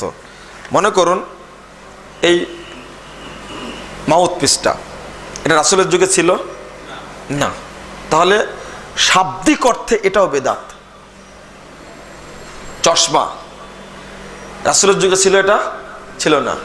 মা আহদাসা আলা গায়রি মিসালিন সাবিকিন শব্দ, বিদউন শব্দের অর্থ হলো যেটা নতুন সৃষ্টি হয়েছে সেটাই হলো বিদাত। এটা শাব্দিক অর্থে, কিন্তু শরীয়ত কাকে বিদাত বলেছে? শাব্দিক অর্থ কোরআনে ব্যবহার হয়েছে। রাসূলুল্লাহ সাল্লাল্লাহু আলাইহি সাল্লামকে লক্ষ্য করে আল্লাহ বলেছেন সূরা আহকাম 9 নম্বর আয়াত, কুল মা কুনতু বিদআম মিনার রাসূল, আপনি বলুন আমি নতুন রাসূল নয়, আমার আগেও রাসূল এসেছিলেন। তাহলে এটা নতুন অর্থে ব্যবহার হলো। আল্লাহ রাব্বুল আলামিন বাদি, এই বিদাত শব্দ থেকে বাদি শব্দ অর্থাৎ বাদিউস সামাওয়াতি ওয়াল আরদ, সূরা বাকারা 117 নম্বর আয়াতটা খুলুন। আল্লাহ নিজেই বলছেন যে আল্লাহ হলেন আসমান জমিনের প্রথম নতুন সৃষ্টিকারী। এর আগে আসমান জমিন কেউ সৃষ্টি করেছিল? এই জন্য নতুন সৃষ্টি করেছেন, এই জন্য আল্লাহর নাম বাদি। অনুরূপভাবে রাসূল মুহাম্মদ সাল্লাল্লাহু আলাইহি ওয়াসাল্লাম নতুন নন, এই জন্য বিদুন শব্দ ব্যবহার হয়েছে। তাহলে এটা শাব্দিক অর্থে নতুন, এটাও শাব্দিক অর্থে বেদাত। ইউরোপ মানে কি বলবো, যে বিমান আগে ছিল না, বাস আগে ছিল না, আগে ছিল কি ঘোড়া, ঘড়ি ছিল না, এইগুলো সব শাব্দিক অর্থে বেদাত। শরীয়ত কাকে বেদাত বলে? শরীয়ত বেদাত তাকে বলে রাসূলুল্লাহ সাল্লাল্লাহু আলাইহি সাল্লামের যুগে দিন ছিল না, আমল ছিল না, বিধান ছিল না, ওইটা বিধান আকারে চালু করার নাম হলো বিদাত। যেমন আল্লাহ রাসূল সাল্লাল্লাহু আলাইহি সাল্লাম বলেছেন, সহিহ মুসলিম 2য় খণ্ডের 77 পৃষ্ঠা হাদিসটি বর্ণিত হয়েছে, মান আমিলা আমালা, কেউ যদি কোনো আমল করে লাইসা আলাইহি আমরুনা, ওই আমলটি করার নির্দেশ আমি মুহাম্মদ দেইনি, ফাহুয়া রদ্দ, ওইটা প্রত্যাখ্যাত, ওইটা বর্জনীয়। যে কোনো আমল করতে চাইলে আগে প্রয়োজন মুহাম্মদ সাল্লাল্লাহু আলাইহি সাল্লাম সেটা করেছেন কি না এটা দেখা। যদি করেন ওইটা করা সুন্নাত, যদি না করেন সেটা বর্জন করতে হবে। যদি ওইটা করেন সেটা হবে কি বিদাত, ওটা নতুন সৃষ্টি হয়ে গেল। আরেকটু বলি, বেদাতের সংজ্ঞা দিয়েছেন আল্লামা শাতিবী, আল বিদআতু হিয়া তরিকাতুল মুখতারাআ তুজাহি শারঈয়া ইউকসাদু বিহা তাকাররুব ইলাল্লাহ, এমন একটা শরীয়ত যেটা আল্লাহর সন্তুষ্টির জন্য করা হয়, শরীয়ত মনে করে, আল্লাহর সন্তুষ্ট উদ্দেশ্য শরীয়ত মনে করে করা হয়। লাম ইয়াকুম আলা সিহহাতিহা আসলান দলিলান সহিহান শরীআন আসলানা ওয়াসফান, যার প্রমাণে কোনো শারঈ দলিল নেই তাকে বলা হয় বিদআত। মনে করুন আমি এই মাইক্রোফোনটা ব্যবহার করছি, উদ্দেশ্য আপনারা যেন শুনতে পান। মুখে বললে বেশি সওয়াব হতো, আর মাইক্রোফোনে বলছি তার জন্য কম সওয়াব হবে, এরকম কারো উদ্দেশ্য আছে এখানে? মসজিদ, মাটির মসজিদে সালাত আদায় করলে বেশি নেকি, আর টাইলস বসানো মসজিদে সালাত আদায় করলে কম নেকি, এরকম কি মনে করেন কেউ? না। আমি ঢাকায় এসেছি আপনাদের উদ্দেশ্যে, ধরুন যদি আমি এসি গাড়িতে আসি তাহলে 1 নেকি, আর বিমানে আসি যদি তাহলে 1 নেকি, এই উদ্দেশ্যে কেউ আসে? না না, এটা ঠিক নয়। এই ঘড়িটা আপনি ব্যবহার করছেন, কেউ কি মনে করেন যে ঘড়িটা যদি 5 বছর ব্যবহার করি তাহলে 5টি হজের সমান সওয়াব পাওয়া যাবে? না। তাহলে এইগুলো বেদাত নয়। অনুরূপভাবে বিসমিল্লাহির রহমানির রহিম, কেউ প্রশ্ন করবেন আগে তো আর কোরআনে জের জবর দেওয়া ছিল না, তাহলে এখন জের জবর দেওয়া হয়েছে, তাহলে কি বেদাত হয়ে গেল না? কেউ বলে আগে তো মাদ্রাসা ছিল না, তাহলে এখন কি মাদ্রাসা তৈরি করা বিদাত হয়ে গেল না? উত্তরটা শুনে নিন। বিসমিল্লাহির রহমানির রহিম অনেক জায়গায় দেখবেন জের জবর নাই, আছে? জের জবর বিহীন যদি ওটা পড়া হয় তাহলে কি পড়বেন আপনি? বিসমিল্লাহির রহমানির রহিম পড়া লাগবে। আর যদি জের জবর থাকে তাহলে সেটা কি পড়া লাগবে? একই তো পড়া। আসলে তারা জের জবর দিয়ে না পড়ে পড়তে পারতেন, আর আমরা জের জবর দিয়েই পড়ছি, তাহলে পার্থক্য কি থাকলো? এটা বেদাত হলো কি না? এটা তো আমাদের ভুল। হ্যাঁ, আমি বুঝ দিচ্ছি দুইটা জিনিস আপনাদের বোঝার খুব দরকার, প্রয়োজন। যে কোনো জিনিসকে বেদাত বলবে, আসলে এটা বেদাত নয়। কোনো ব্যক্তি যদি এই চশমাটা বা মোবাইলটা ব্যবহার করে 10 বছর, তাহলে এটা মনে করে কেউ ব্যবহার করে না 10 বছর ব্যবহার করলে 1 মাসের সিয়াম পালন করার সওয়াব পাওয়া যাবে, এই উদ্দেশ্যে কারো থাকে? তাহলে মোবাইলকে বেদাত বলছেন কেন? আচ্ছা, যদি মোবাইল নতুন হওয়ার কারণে বেদাত হয়, আপনি কি?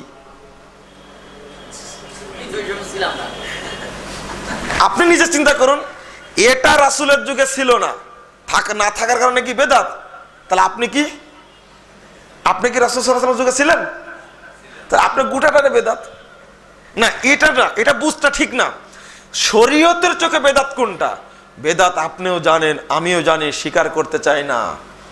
সালাম দিলাম, মুসাফা করলাম, করার পরে বুকে হাত মারলাম। গোটা পৃথিবীতে খুঁজেনি কিয়ামত পর্যন্ত মুসাফা করার পরে বুকে হাত দেওয়ার কোনো দলিল নাই। এটা কি ধর্ম আকারে ব্যবহার করা হয় না? ধর্মের জন্যই ব্যবহার হয়। দলিল না থাকলে বেদাত ছেড়ে দিতে হবে। কোরআন তেলাওয়াত করে বলেন সাদাকাল্লাহুল আযীম, এটা দোয়া একটা। শরীয়তে না থাকলে বেদাত। কোনো হাদিসে পাওয়া যায় না রাসূল সাল্লাল্লাহু আলাইহি ওয়াসাল্লাম কোরআন তেলাওয়াতের পরে সাদাকাল্লাহুল আযীম বলেছেন, পাওয়া যায় না। হ্যাঁ পাওয়া যায়, কি পড়েছেন? সুবহানাকা ওয়া বিহামদিকা আশহাদু আল্লা ইলাহা ইল্লা আনতা আস্তাগফিরুকা ওয়া আতুবু ইলাইকা। কোরআন তেলাওয়াতের পরে এটা পড়েছেন।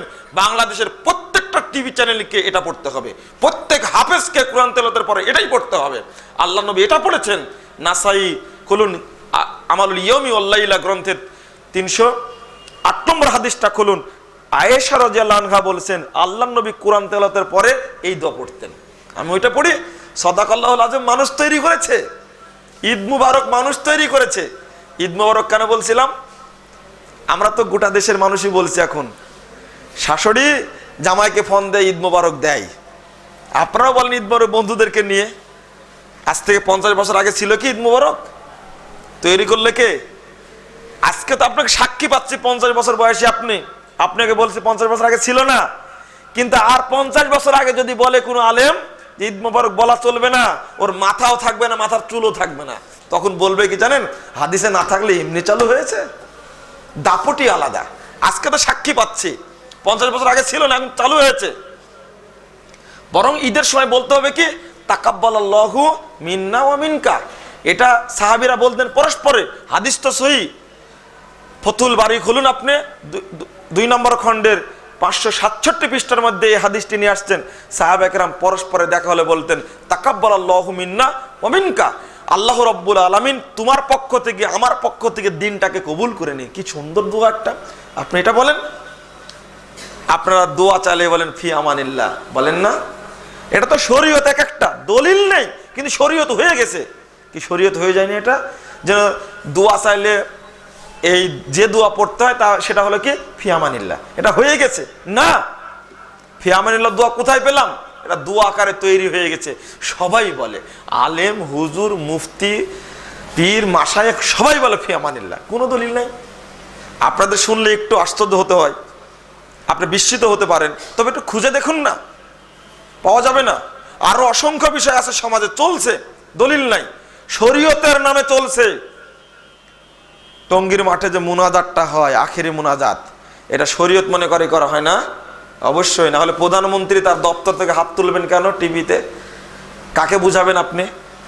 কাল কিয়ামতের মাঠে প্রধানমন্ত্রীকে জবাব দেওয়াই লাগবে, উপায় থাকবে না। মানে প্রত্যেকটা দেশের মা বোনকে উৎসাহিত করা হয়েছে যে টিভির পর্দায় দেখে হাত তোলা যায়। এটা একা দোষী নন, সবাই দোষী হয়েছেন। আর ওখানে সবাই যায়। আমি বলছি এটা তো ধর্মের নামে চলছে, কিন্তু কোনো দলিল নেই। হ্যাঁ, একাকী হাত তুলে দোয়া করার অনেক দলিল আছে, তবে হাত শেষে, দোয়া শেষে মুখে মাসা করা যাবে না, হাদিস জয়ীফ এটা। একাকী হাত তুলে দোয়া করুন, কিন্তু এই যে আখেরি মুনাজাত বলছেন আপনারা, আমি বলি এটা আখেরি বেদাত। এর চেয়ে বড় বেদাত তৈরি হবে না পৃথিবীতে। দলিল নেই, যেখানে প্রমাণ নেই। আপনারা বলুন যারা হজে গেছেন, হজ্জের চেয়ে এত বড় বিশ্ব সম্মেলন পৃথিবীতে আর কোথাও হয়? হয় না। সেখানে মুনাজাত হয়? আল্লাহ নবী করেছেন মুনাজাত? সেখানে যদি না হয়, অথচ আরাফার মাঠ এমন একটা মাঠ যে মাঠে আল্লাহর কাছে যা বলা যায় আল্লাহ তাই কবুল করে থাকেন। এই মাঠে হাত তুলে দোয়া চলে না, টঙ্গীর আস্তানায় দোয়া চলে। আপনি কি বলবেন? এটা আশ্চর্য। আপনারা রাগ করবেন না, এই বেদাতের কারণেই শিরিককে উৎখাত করা যাচ্ছে না, খুতবা দেওয়া যায় না। আমার একটা বই আছে শারঈ মানদণ্ডে মুনাজাত, আপনারা পড়ে দেখবেন অবস্থাটা কিভাবে চলছে। বিবাহের পরে যেটা চলে ওই মুনাজাত চলে, দোয়াটা মুখস্থ নাই, চলছে ওটা। দোয়াটা হলো বারাকাল্লাহু লাকা ওয়া বারাক আলাইকা কুমা ওয়া জামা বাইনাকুমা ফি খায়র, এই দোয়াটাই পড়তে হবে। মুহাম্মদ রাসূলুল্লাহ সাল্লাল্লাহু আলাইহি ওয়াসাল্লাম এটা বলেছেন বরকনের জন্য, কিন্তু ওই ইমাম সাহেবের মুখস্থই নাই, হাত তুলে সময় মিলে দোয়া করে শেষ করে দেয়। জি, আমি ওইদিকে যাচ্ছি না। বেদাতটা যেটা চালু আছে শরীয়তের নামে, যার দলিল নাই, এটা হলো বেদাত।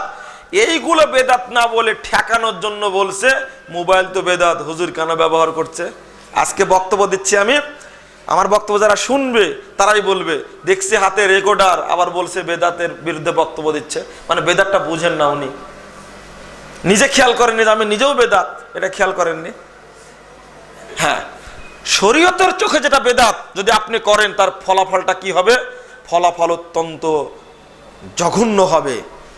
এক নম্বর ফলাফল, যে ব্যক্তি বেদাতি কাজ করবে ওই ব্যক্তির কোনো আমল আল্লাহর দরবারে কবুল হবে না।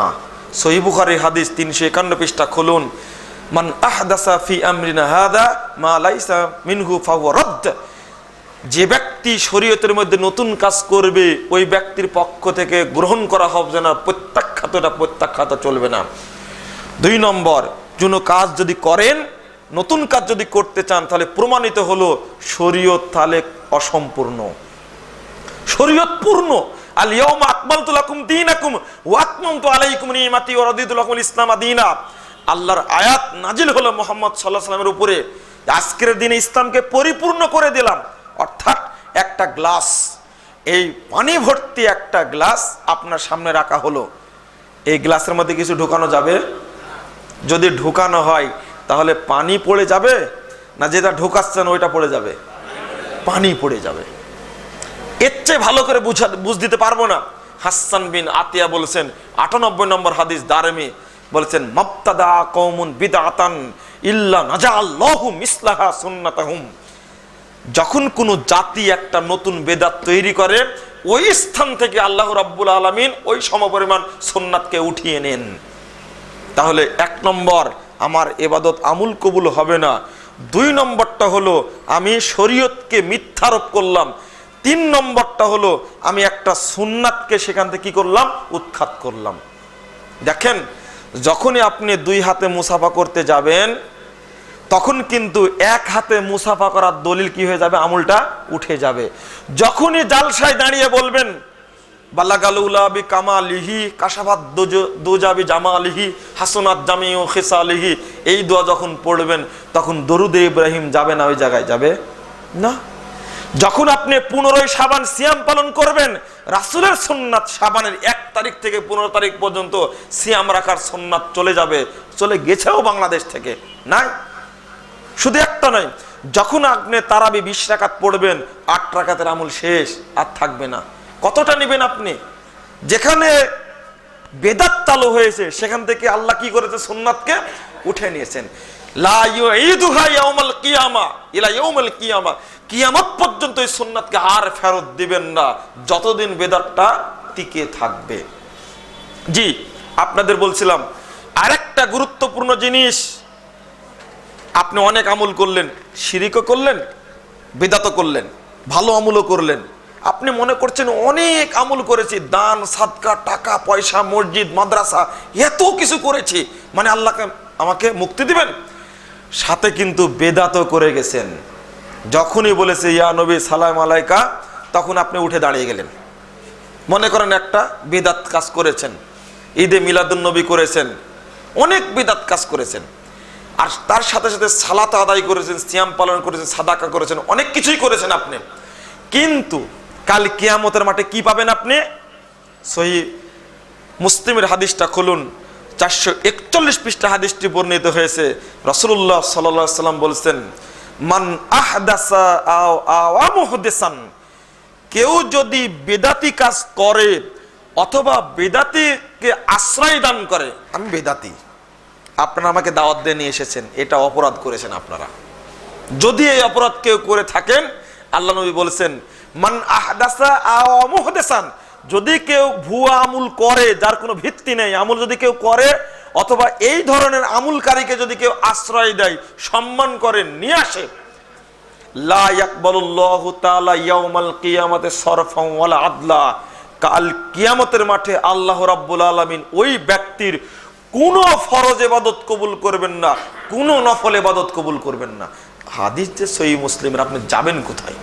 বেদাত এত বড় জঘন্য, ও কি আল্লাহর নবীকে শুধু অপমান করে না, বরং এই বেদাত আপনার আমুলকেও নষ্ট করে দেবে। আল্লাহ আমুল কবুল করবেন না, কালকে আমাদের করবেন না। আমুল আমার কবুল হলো না, এবার চলুন রাসূলের সুপারিশ পাবেন, রাসূলের সুপারিশও পাবেন না। মুহাম্মদ রাসূলুল্লাহ সাল্লাল্লাহু আলাইহি সাল্লাম বলেছেন, সহিহ বুখারীর 974 পৃষ্ঠার হাদিসটি বর্ণিত হয়েছে, বলছেন আমি আগেই কাউসারের ধারে পৌঁছে যাব তোমাদেরকে পানি পান করার জন্য। কারণ কি আগেই চলে যাবেন কেন? 50,000 বছরের মতো লম্বা দিনে সূর্য মাথার উপরে থাকবে, পিপাসায় কাতর থাকবে উম্মত, এই জন্য আমি আগেই চলে যাব পিপাসার নিবারণ করার জন্য। আমি কাউসারের দ্বারে চলে যাব। ইন্নী ফারাতুকুল হাউদে মান মাররা আলাইয়া শারিবা ওয়া মান শারিবা লাম ইয়াজমা আবাদা। আমি পানি পান করাতে থাকবো, যে ব্যক্তি একবার পানি পান করবে 50,000-এর মতো লম্বা দিনে আর পিপাসিত হবে না সেই ব্যক্তি। এই দিনে আল্লাহ রাসূল বলছেন আমি পানি পান করাতে থাকবো, ইতিমধ্যেই অনেকগুলো দল সামনে চলে আসবে। সুম্মা ইউহালু বাইনি ওয়া বাইনাহুম, এই কম দল চলে আসবে।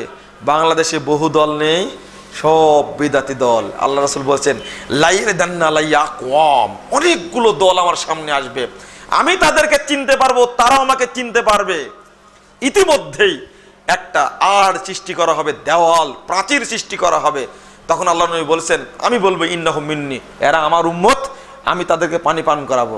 তখন ফেরেশতারা বলবে ইন্নাকা লা তাদরি মা হাদাসু বাদাক, মুহাম্মদ সাল্লাল্লাহু আলাইহি সাল্লাম আপনি জানেন না আপনার মৃত্যুর পরে এরা কত ভুয়া আমল করেছে, আপনাকে মানেনি। তারপরে আল্লাহ নবী বলবেন সুকান লিমান গায়রা বাদি, দূর হও যারা আমার মৃত্যুর পরে শরীয়তকে চেঞ্জ করেছে, পরিবর্তন করেছে, তাদের জন্য মুহাম্মদ সাল্লাল্লাহু আলাইহি সাল্লাম কি সুপারিশ করবেন না, তাড়িয়ে দিবেন। আর যে ব্যক্তি রাসূলের সুপারিশ পাবে না, ওই ব্যক্তি আঙ্গুল কামড়াবে, আর কোথায় যাবে? জাহান্নামের দিকে। সহিহ মুসলিমটা খুলুন, প্রথম খণ্ডের মূল মুসলিমের 284 পৃষ্ঠা খুলুন। রাসূল সাল্লাল্লাহু আলাইহি সাল্লাম বলেছেন, আপনারাও হাদিসটা জানেন, আম্মা বাদ ফাইন্না খায়রাল হাদিসি কিতাবুল্লাহ, সর্বোত্তম কিতাব হলো আল্লাহর কিতাব, ওয়া খায়রাল হাদি হাদি মুহাম্মাদিন সাল্লাল্লাহু আলাইহি সাল্লাম, সর্বোত্তম আদর্শ সর্বোত্তম পথ হলো মুহাম্মদ সাল্লাল্লাহু আলাইহি সাল্লামের পথ। তারপরে বলছেন ওয়া শাররাল উমুরি মুহদাসাতুহা, সবচেয়ে নিকৃষ্ট জিনিস হলো শরীয়তের মধ্যে নতুন কিছু তৈরি করা, ওয়া কুল্লু মুহদাসাতিন বিদআহ, আর প্রত্যেকটা নতুন জিনিস হলো বেদাত, ওয়া কুল্লু বিদআতিন দলালা, প্রত্যেকটা বিদআত হলো ভ্রষ্টতা, ওয়া কুল্লু দলালাতিন ফিন্নার। আপনার মুখস্থ আছে? হুজুরেরা বলেন, খুতবায় বলেন, কিন্তু অনুবাদ করেন না। আমি আপনাদের বুঝ দিব কিভাবে? বিদাতি যে জাহান্নামী, তাতে কোনো সন্দেহের অবকাশ নেই। আর আজকে আমরা হুজ্জতি করে, এই যে রমাদান মাস চলছে, একটা দোয়া চালু আছে, আমি বলে থাকি, এই যে ইফতারের সময় একটা লম্বা দোয়া চালু আছে, আল্লাহুম্মা সুমতু লাকা, তারপরে আপনাদের মুখস্থ আছে দেখছি, এটা পরীক্ষিত তো, ওয়া তাওয়াক্কালতু আলা রিজকিকা ওয়া আফতারতু বিরহমাতিকা, নাউযুবিল্লাহ। আল্লাহর কসম করে বলছে আপনাদের সামনে, এই বাংলাদেশের উলামা কেরামকে কাল কিয়ামতের মাঠে জিজ্ঞেস করা হবে, এই দোয়া তোমরা শিক্ষা দিলে কোথায় থেকে? যদি জাল হাদিস থাকতো বলতাম এটা জাল হাদিস, জাল হাদিস তো নয়, মানুষের তৈরি করে বানানো দোয়া। আমি চ্যালেঞ্জ করলাম, আপনারা শিক্ষিত ব্যক্তি, চ্যালেঞ্জ করলাম, বাংলাদেশের 14 কোটি মানুষ সিয়াম পালন করছে, আর তারা ইফতারের সময় এই দোয়া বলছে। ইফতারের সময় শুধু, আবার তারাবির সময় 4 রাকাত পড়ে না একটা দোয়া, সুবহানাজিল মুলকি ওয়াল মালাকুতে, তারপরে কি আমার মুখস্থ নাই, ওয়াল হাইবাতে ওয়াল কুদরাতে ইয়া মুজির ইয়া মুজিরিয়া বলা হয় না? ডাহা মিথ্যা দোয়া। আমি চ্যালেঞ্জ করলাম, আমি সুপ্রিম কোর্টে যেতে রাজি আছি, যদি আমার বিরুদ্ধে কেউ মামলা করে এই দোয়ার জন্য, প্রমাণ করতে হবে। সৌদি আরবের বিদ্বানগণ আছেন, সিরিয়ার বিদ্বানগণ, বড় বড় বিদ্বান শেখদের প্রশ্ন করা হোক, এই দোয়া কোথায় বর্ণিত হয়েছে? কিয়ামত পর্যন্ত খুঁজলে পাওয়া যাবে না। দোয়া চলছে বাজারে, খুব সুন্দর চলছে। ইফতারের পূর্ব মুহূর্তে আমি উদাহরণ দিলাম কে বলে, বেদাত যে কত চলছে সমাজে, কল্পনা করা যায় না। জুমার খুতবা চলে, নতুন একটা বেদাত চালু হয়েছে, খুতবার আগে নতুন করে আবার কি করা হয়, বাংলা ভাষায় খুতবা দেওয়া হয়। আমি আপনাদেরকে বলতে চাচ্ছি যে বহু বেদাত আছে, অনেক বেদাত আছে সমাজে, বলে শেষ করা যাবে না। আমি কিছু প্রশ্ন উত্তর আছে, সময়ও ইফতারে মনে হয়ে গেছে, আমি সময়টা একটু বেশি নিয়ে ফেলেছি। আমি আপনাদের বলতে চাই, বেদাতি কর্মকাণ্ড থেকে আমরা দূরে থাকার চেষ্টা করি। আল্লাহ যেন আমাদের তৌফিক দান করেন, আল্লাহুম্মা আমিন। একটা জিনিস না বলে পারলাম না, সেটা হলো আল্লাহ রাব্বুল আলামিন বলেছেন, কুল হাল নুনাব্বিকুম বিল আখসারিনা আমালা। মুহাম্মদ সাল্লাল্লাহু আলাইহি ওয়াসাল্লাম, আপনি বলুন, আমি কি ক্ষতিগ্রস্ত আমল সম্পর্কে বলবো না? আল্লাযীনা দাল্লা সাইয়ুহুম ফিল হায়াতিদ দুনিয়া ওয়া হুম ইয়াহসাবুনা আন্নাহুম ইয়াহসুনুনা সুনআ। দুনিয়া জীবনে ভালো আমল করছে, অথচ পথভ্রষ্ট হচ্ছে, অথচ মনে করছে তারা ভালো আমলই করে যাচ্ছে। আল্লাহ বলেছেন, উলাইকাল্লাযীনা কাফারু বিআয়াতি রাব্বিহিম ওয়া লিকাইহি ফাহাবিতাত আমালুহুম। এই সমস্ত লোকেরাই আমার বিধানকে অস্বীকার করেছে এবং আমার সাক্ষাৎকে অস্বীকার করেছে। ফালা নুকিবু লাহুম ইয়াউমাল কিয়ামাতি ওয়াজনা। তাদের জন্য কিয়ামতের মাঠে কোনো দলিল খাড়া করব না। যালিকা জাযাউহুম জাহান্নামু বিমা কাফারু ওয়াত্তাখাযু আয়াতি ওয়া রাসূলি হুজুয়া। আল্লাহ রাব্বুল আলামিন বলেছেন, তাদের জন্য একমাত্র প্রতিদান থাকবে জাহান্নাম, অন্য কিছু নয়। এটা সূরা কাহাফ 103, 4, 5, 6 নম্বর আয়াত খুলবেন, পাওয়া যাবে। আমি বলতে চাই, ভুয়া আমল ভালো আমলের দৃষ্টিতে করবেন না। ইফতার 2 মিনিট পরে করব, এতক্ষণ থাকতে পারলাম, এই পরহেজগারিতা করলে মুহাম্মদের উম্মত থেকে বেরিয়ে যেতে হবে। যদি মনে করেন আর তারাবি 20 রাকাত পড়লে সমস্যা কি, তারাবি 36 রাকাত পড়লে সমস্যা কি, যদি এই ধারণা আপনার থাকে, তাহলে আপনি মুহাম্মদ সাল্লাল্লাহু আলাইহি ওয়াসাল্লামের উম্মত থেকে বেরিয়ে যাবেন। ওইভাবে করার নাম যেভাবে মুহাম্মদুর রাসূলুল্লাহ সাল্লাল্লাহু আলাইহি ওয়াসাল্লাম করেছেন বলেছেন, অতিরিক্ত বাড়ানো যাবে না, কমানো যাবে না, ভালোর নামে ইবাদত করা যাবে না। ভালো হতে হবে আল্লাহর চোখে, মুহাম্মদুর রাসূলুল্লাহ সাল্লাল্লাহু আলাইহি ওয়াসাল্লামের চোখে ভালো হতে হবে, আপনার চোখে ভালো হলে চলবে না। আল্লাহ যেন আমাদেরকে সুন্নাতকে আঁকড়ে ধরার এবং বেদাতকে বর্জন করার তৌফিক দান করেন, আল্লাহুম্মা আমিন।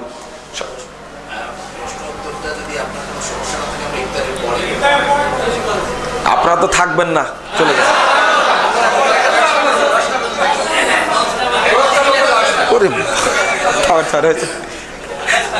আলহামদুলিল্লাহ, আপনাদের মনে হচ্ছে আকীদাটা খুব তাজা হয়ে গেছে নাকি? আলহামদুলিল্লাহ, আল্লাহ আপনাদের রহম, ইয়ারহামুকুমুল্লাহ ইয়ারহামুকুমুল্লাহ ইয়ারহামুকুমুল্লাহ, আল্লাহুম্মা আমিন। আমি শেষ করে দেব এখনই না কিছু বলবো? আচ্ছা আচ্ছা আচ্ছা ঠিক আছে। আমি একটু সুন্নাতের গুরুত্বটা বোঝাই আর বেদাতের বিষয়টা বোঝাই একটু। বেদাতি ব্যক্তি খুব জঘন্য।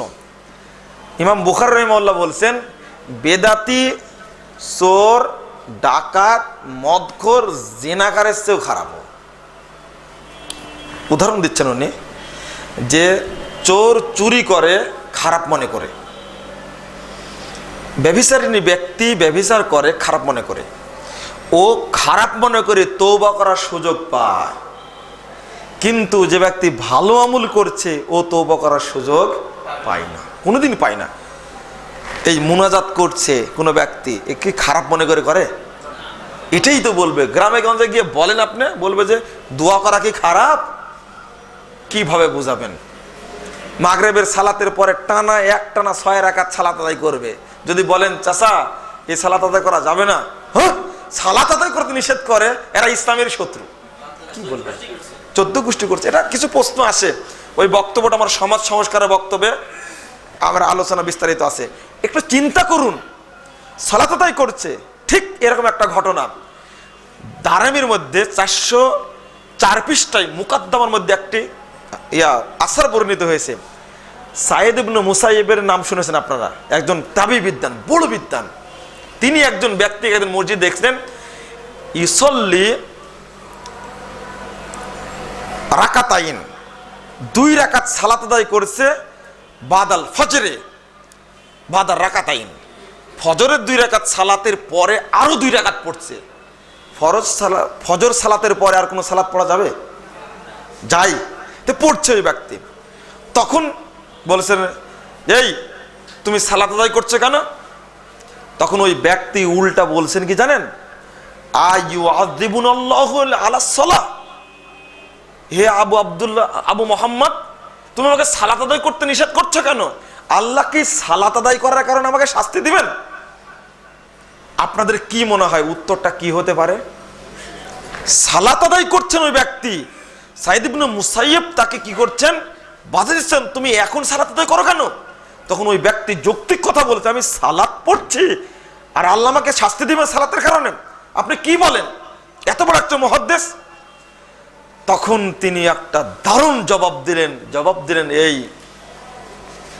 লা ইউআযযিবুকা বিসলাতিক ওয়ালাকিন ইউআযযিবু বিখিলাফিস সুন্নাহ। এই বোকা, আল্লাহ তোমাকে সালাতের কারণে শাস্তি দিবেন না, আল্লাহর নবীর সুন্নাতের বিরোধিতা করার কারণে শাস্তি দিবেন। কি চমৎকার জবাব দিয়ে দিলেন। তুমি সালাত পড়ছো কেন? এটা কি রাসূলের সুন্নাহ? না, এটা সুন্নাহ না। তো কেন পড়ছো? এই সুন্নাতের বের খরচ করার কারণে তোমাকে শাস্তি দেওয়া হবে। তাহলে আমল আমরা করি, যেমন সহিহ বুখারীর 5057 নম্বর হাদিসটা আপনি খুলবেন। 3 জন ব্যক্তি আল্লাহ রাসূলের কাছে গেলেন, তার স্ত্রীদেরকে জিজ্ঞেস করার পরে বলছেন যে আল্লাহ নবী কিভাবে ইবাদত করতেন। সোনার ফালাম্মা উখবিরা বিহা, যখন বলা হলো এই ইবাদত করছেন, তখন তারা বলেছে কান্নাহুম তাকাল্লুহা, রাসূলের ইবাদতগুলোকে খুব কম মনে করলো, যে আল্লাহ নবী ইবাদত করেন এগুলো, কান্নাহুম তাকাল্লুহা, তারা কম কম মনে করছে। সুতরাং ওয়াদ গাফারাল্লাহু মা তাকাদ্দামা মিন যামবিহি ওয়া মা তাআখার, আর আল্লাহ নবীর আগের পরে সমস্ত পাপ আল্লাহ মাফ করে দিয়েছে, ইবাদত না করলেই বা কি, এই জন্য তিনি কম কম ইবাদত করেন। এই কথা বলার পরে 3 জন ব্যক্তির একজন বললেন উসাল্লিল লাইলা আবাদা, আমি সারা জীবন পুরো রাত্রি ইবাদত করব। আরেকজন বললেন আনা আতাজিলুন নিসাগা ফালা আতাজাওয়াজ, আমি মহিলা থেকে বিরত থাকবো, আমি কোনোদিন বিয়ে করব না, মানে বিয়ে করলে ইবাদতের সমস্যা হবে। আরেকজন বললেন আনা আসুমুন নাহারা আলা উফতিরু আবাদা, আমি সর্বদা সিয়াম পালন করব, কখনো সিয়াম বাদ দেব না। আচ্ছা, 3 জন ব্যক্তির উদ্দেশ্য খারাপ ছিল না ভালো ছিল? ভালো ছিল, তাই না? এখনো ভালো আছে উদ্দেশ্য। সারা রাত ইবাদত করবে আল্লাহকে সন্তুষ্ট করার জন্য, ও সারা জীবন সিয়াম পালন করে সিয়াম বাদ দেবে না আল্লাহকে সন্তুষ্ট করার জন্য। ও ব্যক্তি বিয়ে করবে না, ইবাদতের সমস্যা হবে তাই সারাদিন মসজিদে পড়ে থাকবে, সারাদিন দিনই কাজ করে বেড়াবে, উদ্দেশ্য ভালো ছিল। এই কথা বলেই লোকগুলো যেতে না যে যান নবী সাল্লাল্লাহু আলাইহি ওয়াসাল্লাম, ইতিমধ্যে আল্লাহ নবী চলে এসেছেন। এসে বলছেন আনতুমুল্লাযিনা কুলতুম কাযা ওয়া কাযা, তোমরাই সেই লোক এই কথাগুলো বললে। আল্লাহ নবী তো জানেন না, খবর দিয়েছেন কে? আল্লাহ জানিয়ে দিয়েছেন জিবরিলের মাধ্যমে, যাও তাড়াতাড়ি যাও, দেখো 3 বক্তব্য শোনো। আল্লাহ নবী বলছেন ওয়াল্লাযী নাফসি বিয়াদিহি, শুনে রাখো ওই সত্তার কসম যার হাতে মুহাম্মাদের প্রাণ রয়েছে, ওয়াল্লাহি লা আখশাকুম লিল্লাহি ওয়া আতকাকুম লাহু, আল্লাহর কসম করে বলছি পৃথিবীতে আমি সবচেয়ে বড় পরহেজগার ব্যক্তি, আমি পৃথিবীতে সবচেয়ে আল্লাহকে বেশি ভয় করি, এর চেয়ে ভয় কেউ বেশি করে না, এর চেয়ে বড় তাকওয়াশীল ব্যক্তি পৃথিবীতে কেউ নয়। লাকিন আসুমু ওয়া উফতির, আমি সিয়াম পালন করি আবার বাদ দেই, ওয়া উসাল্লি ওয়া আরকুদ, আমি রাত্রি সালাত আদায় করি আবার ঘুমাই, ওয়া আতাসাওয়াজুন নিসা, আমার স্ত্রী আছে, আমি বিয়ে করি আমি। শোনো, এর কথা বলেছে ফামান রাগিবা আন সুন্নতি ফালাইসা মিন্নি, যে ব্যক্তি আমার সুন্নাত থেকে মুখ ফিরিয়ে নিবে ওই ব্যক্তি আমার উম্মত থেকে বহিষ্কার হয়ে যাবে, উম্মতই থাকবে না ও। তাহলে বেশি আমল করতে গিয়ে উম্মত থাকা যাবে না, বেশি পরহেজগারিতা, হ্যাঁ পরহেজগারিতা দেখান, যতটুকু দেখিয়েছেন মুহাম্মদুর রাসূলুল্লাহ সাল্লাল্লাহু আলাইহি ওয়াসাল্লাম ততটুকু দেখান। আপনি কেন বেশি দেখাতে গেলেন? সবচেয়ে আজকে ইফতারির সময়টা মানুষকে বোঝানো যায় না। মানুষ বলে সারাটা দিন 12 ঘন্টা 14 ঘন্টা সিয়াম রাখতে পারলাম, কেন আর 5 মিনিট থাকতে পারবো না? এই 5 মিনিট থাকাটাই তো সমস্যা, বেশি পরহেজগারিতা হয়ে যাবে। আপনি যেন আল্লাহর নবীর চেয়ে বেশি পরহেজগার হতে চাচ্ছেন, বিষয়টা এরকম হয়ে গেছে। রাসূল সাল্লাল্লাহু আলাইহি ওয়াসাল্লাম বললেন, 262 পৃষ্ঠা খুলুন সহিহ বুখারী প্রথম খণ্ডের, যে ইযা গরাবাতিশ শামস ফাকাদ আফতারা সাইম যখনই সূর্য অস্ত যাবে তখনই সাইম ইফতার করবে। 5 মিনিট দেরি করতে হবে কি না? অন্তত এই আমলটা করুন। অথচ বাংলাদেশের মানুষকে ইসলামিক ফাউন্ডেশন ধোঁকা দিচ্ছে, আলেম উলামা ধোঁকা দিচ্ছেন। আপনি কার অনুসরণ করবেন আমার বুঝে আসে না, মানুষকে বুঝাতে পারি না, বুঝ দিতে পারি না। এত কোরআন হাদিস যদি বলি, রেফারেন্স সহ বলছি, রেফারেন্স বললেও হবে না, হাদিসের পৃষ্ঠাগুলো যদি জাঁতায় পিষা হয় আর গ্লাসে শরবত করে যদি খাওয়ানো হয় তবুও হবে না এটা, কারণ ভিতরটা অন্ধকার, আকীদাটা নষ্ট। তবে একটা কথা মনে রাখতে হবে, সুন্নাতের উপরে আপনাকে অটল থাকতে হবে। সবগুলো যদি বেদাতে পরিপূর্ণ হয়ে যায়, আমাকে সুন্নাতের উপরেই থাকতে হবে।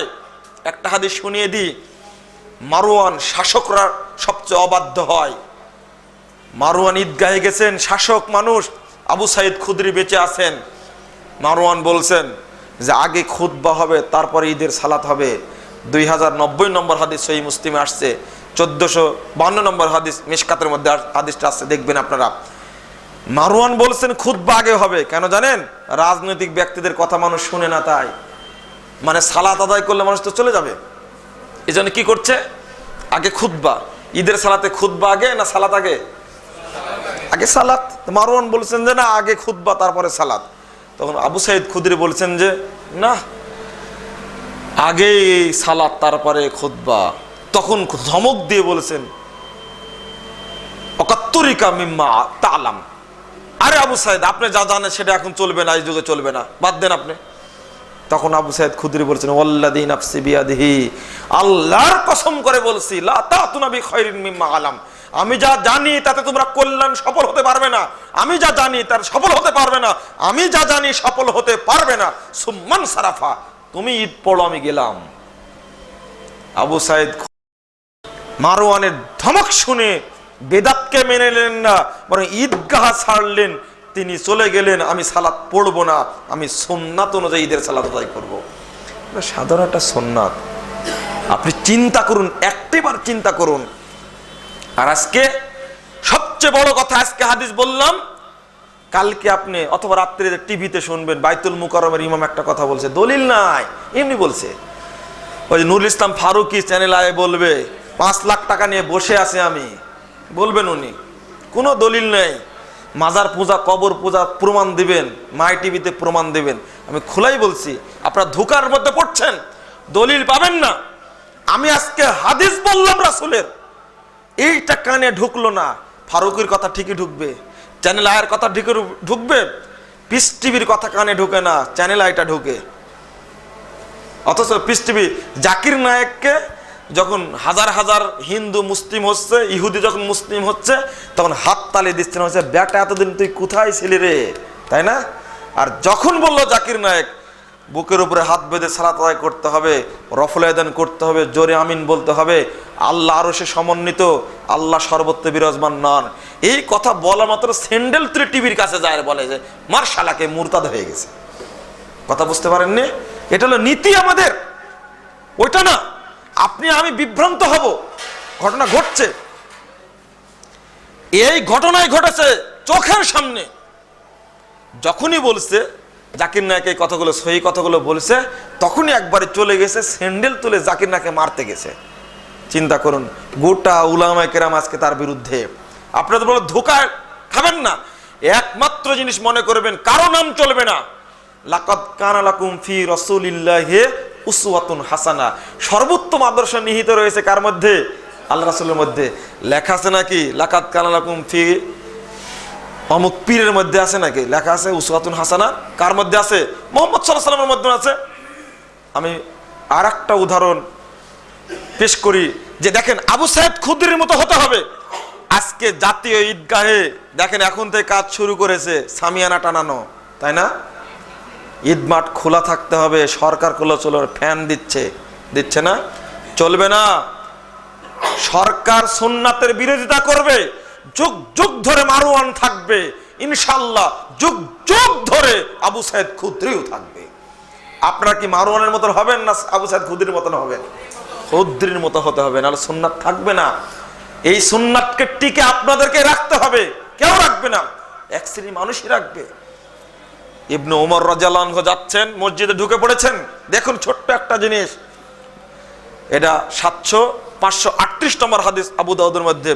মসজিদে ঢোকা মাত্রই দেখছেন যে মুয়াজ্জিন আজান হয়ে গেছে, এরপরে ডাকছে, এই আজান হয়ে গেছে, আজান হয়ে গেছে, আসো আসো ডাকছে। তখন তিনি বলছেন, খুরুজবে না, কে আছো তোমরা, আমাকে বের করো। অন্ধ হয়ে গেছিলেন শেষ বয়সে, আমাকে বের করে নিয়ে যাও। ফাইন্নাহা দেখি বিদআ, এটা বেদাতি কাজ করেছে, আমি মসজিদে সালাত পড়বো না। কত কঠোর, সুন্নাতের প্রতি কত কঠোর। আমাদেরকে সুন্নাতের প্রতি কঠোর থাকতে হবে, ভালো মনে করে বেদাতি কাজ করা যাবে না। একজন সাহাবী, যে সময় হয়ে গেছে, একজন, আপনারা জানেন একটা হাদিস, রাসূল সাল্লাল্লাহু আলাইহি সাল্লাম মক্কা বিজয়ের সময়ে পানি পান করলেন আসর সালাতের পরে, পান করে বললেন সিয়াম ভেঙে ফেলো। তখন কি করলেন, কিছু কিছু সাহাবী সিয়াম রাখলেন, যে আসরের সালাতের সময় হয়ে গেছে, একটু পরে তো আমি সিয়াম রাখতে পারবো, কষ্টের কারণে আল্লাহ রাসূল সিয়ামটা ভেঙে ফেললেন। কিন্তু কিছু লোক সিয়াম রাখলো, যখন জানতে পেলেন আল্লাহ সিয়াম রেখেছেন, মানে বেশি পরহেজগারিতে দেখাতে গেছেন, তখন উলাইকা হুমুল উসাত, উলাইকা হুমুল উসাত, উলাইকা হুমুল উসাত, তারা সবচেয়ে বড় নাফরমান, তারা সবচেয়ে অবাধ্য, তারা সবচেয়ে অবাধ্য, যারা আমি সিয়াম ভাঙ্গার পরে যারা সিয়াম রেখেছে। সিয়াম একটা ইবাদত, কিন্তু অবাধ্য বললেন। আমি বলবো আপনাদেরকে, আমার আরো নেটে অনেক বক্তব্য আছে, একদিনে তো বলা সম্ভব নয়, আপনাদেরকে টুটাফাটা কিছু কথা বললাম। আর চেষ্টা করবেন আপনারা সুন্নাতের উপরে কায়েম থাকা এবং বেদাতকে বর্জন করা। আল্লাহ আমাদের তৌফিক দান করুক, আল্লাহুম্মা আমিন। আল্লাহ তুমি আমাদের প্রোগ্রামকে কবুল করে নাও, আল্লাহুম্মা আমিন। সুবহানাকা আল্লাহুম্মা ওয়া বিহামদিকা আশহাদু আল্লা ইলাহা ইল্লা আনতা আস্তাগফিরুকা ওয়া আতুবু ইলাইকা। ওয়াসসালামু আলাইকুম ওয়া রাহমাতুল্লাহি ওয়া বারাকাতুহু।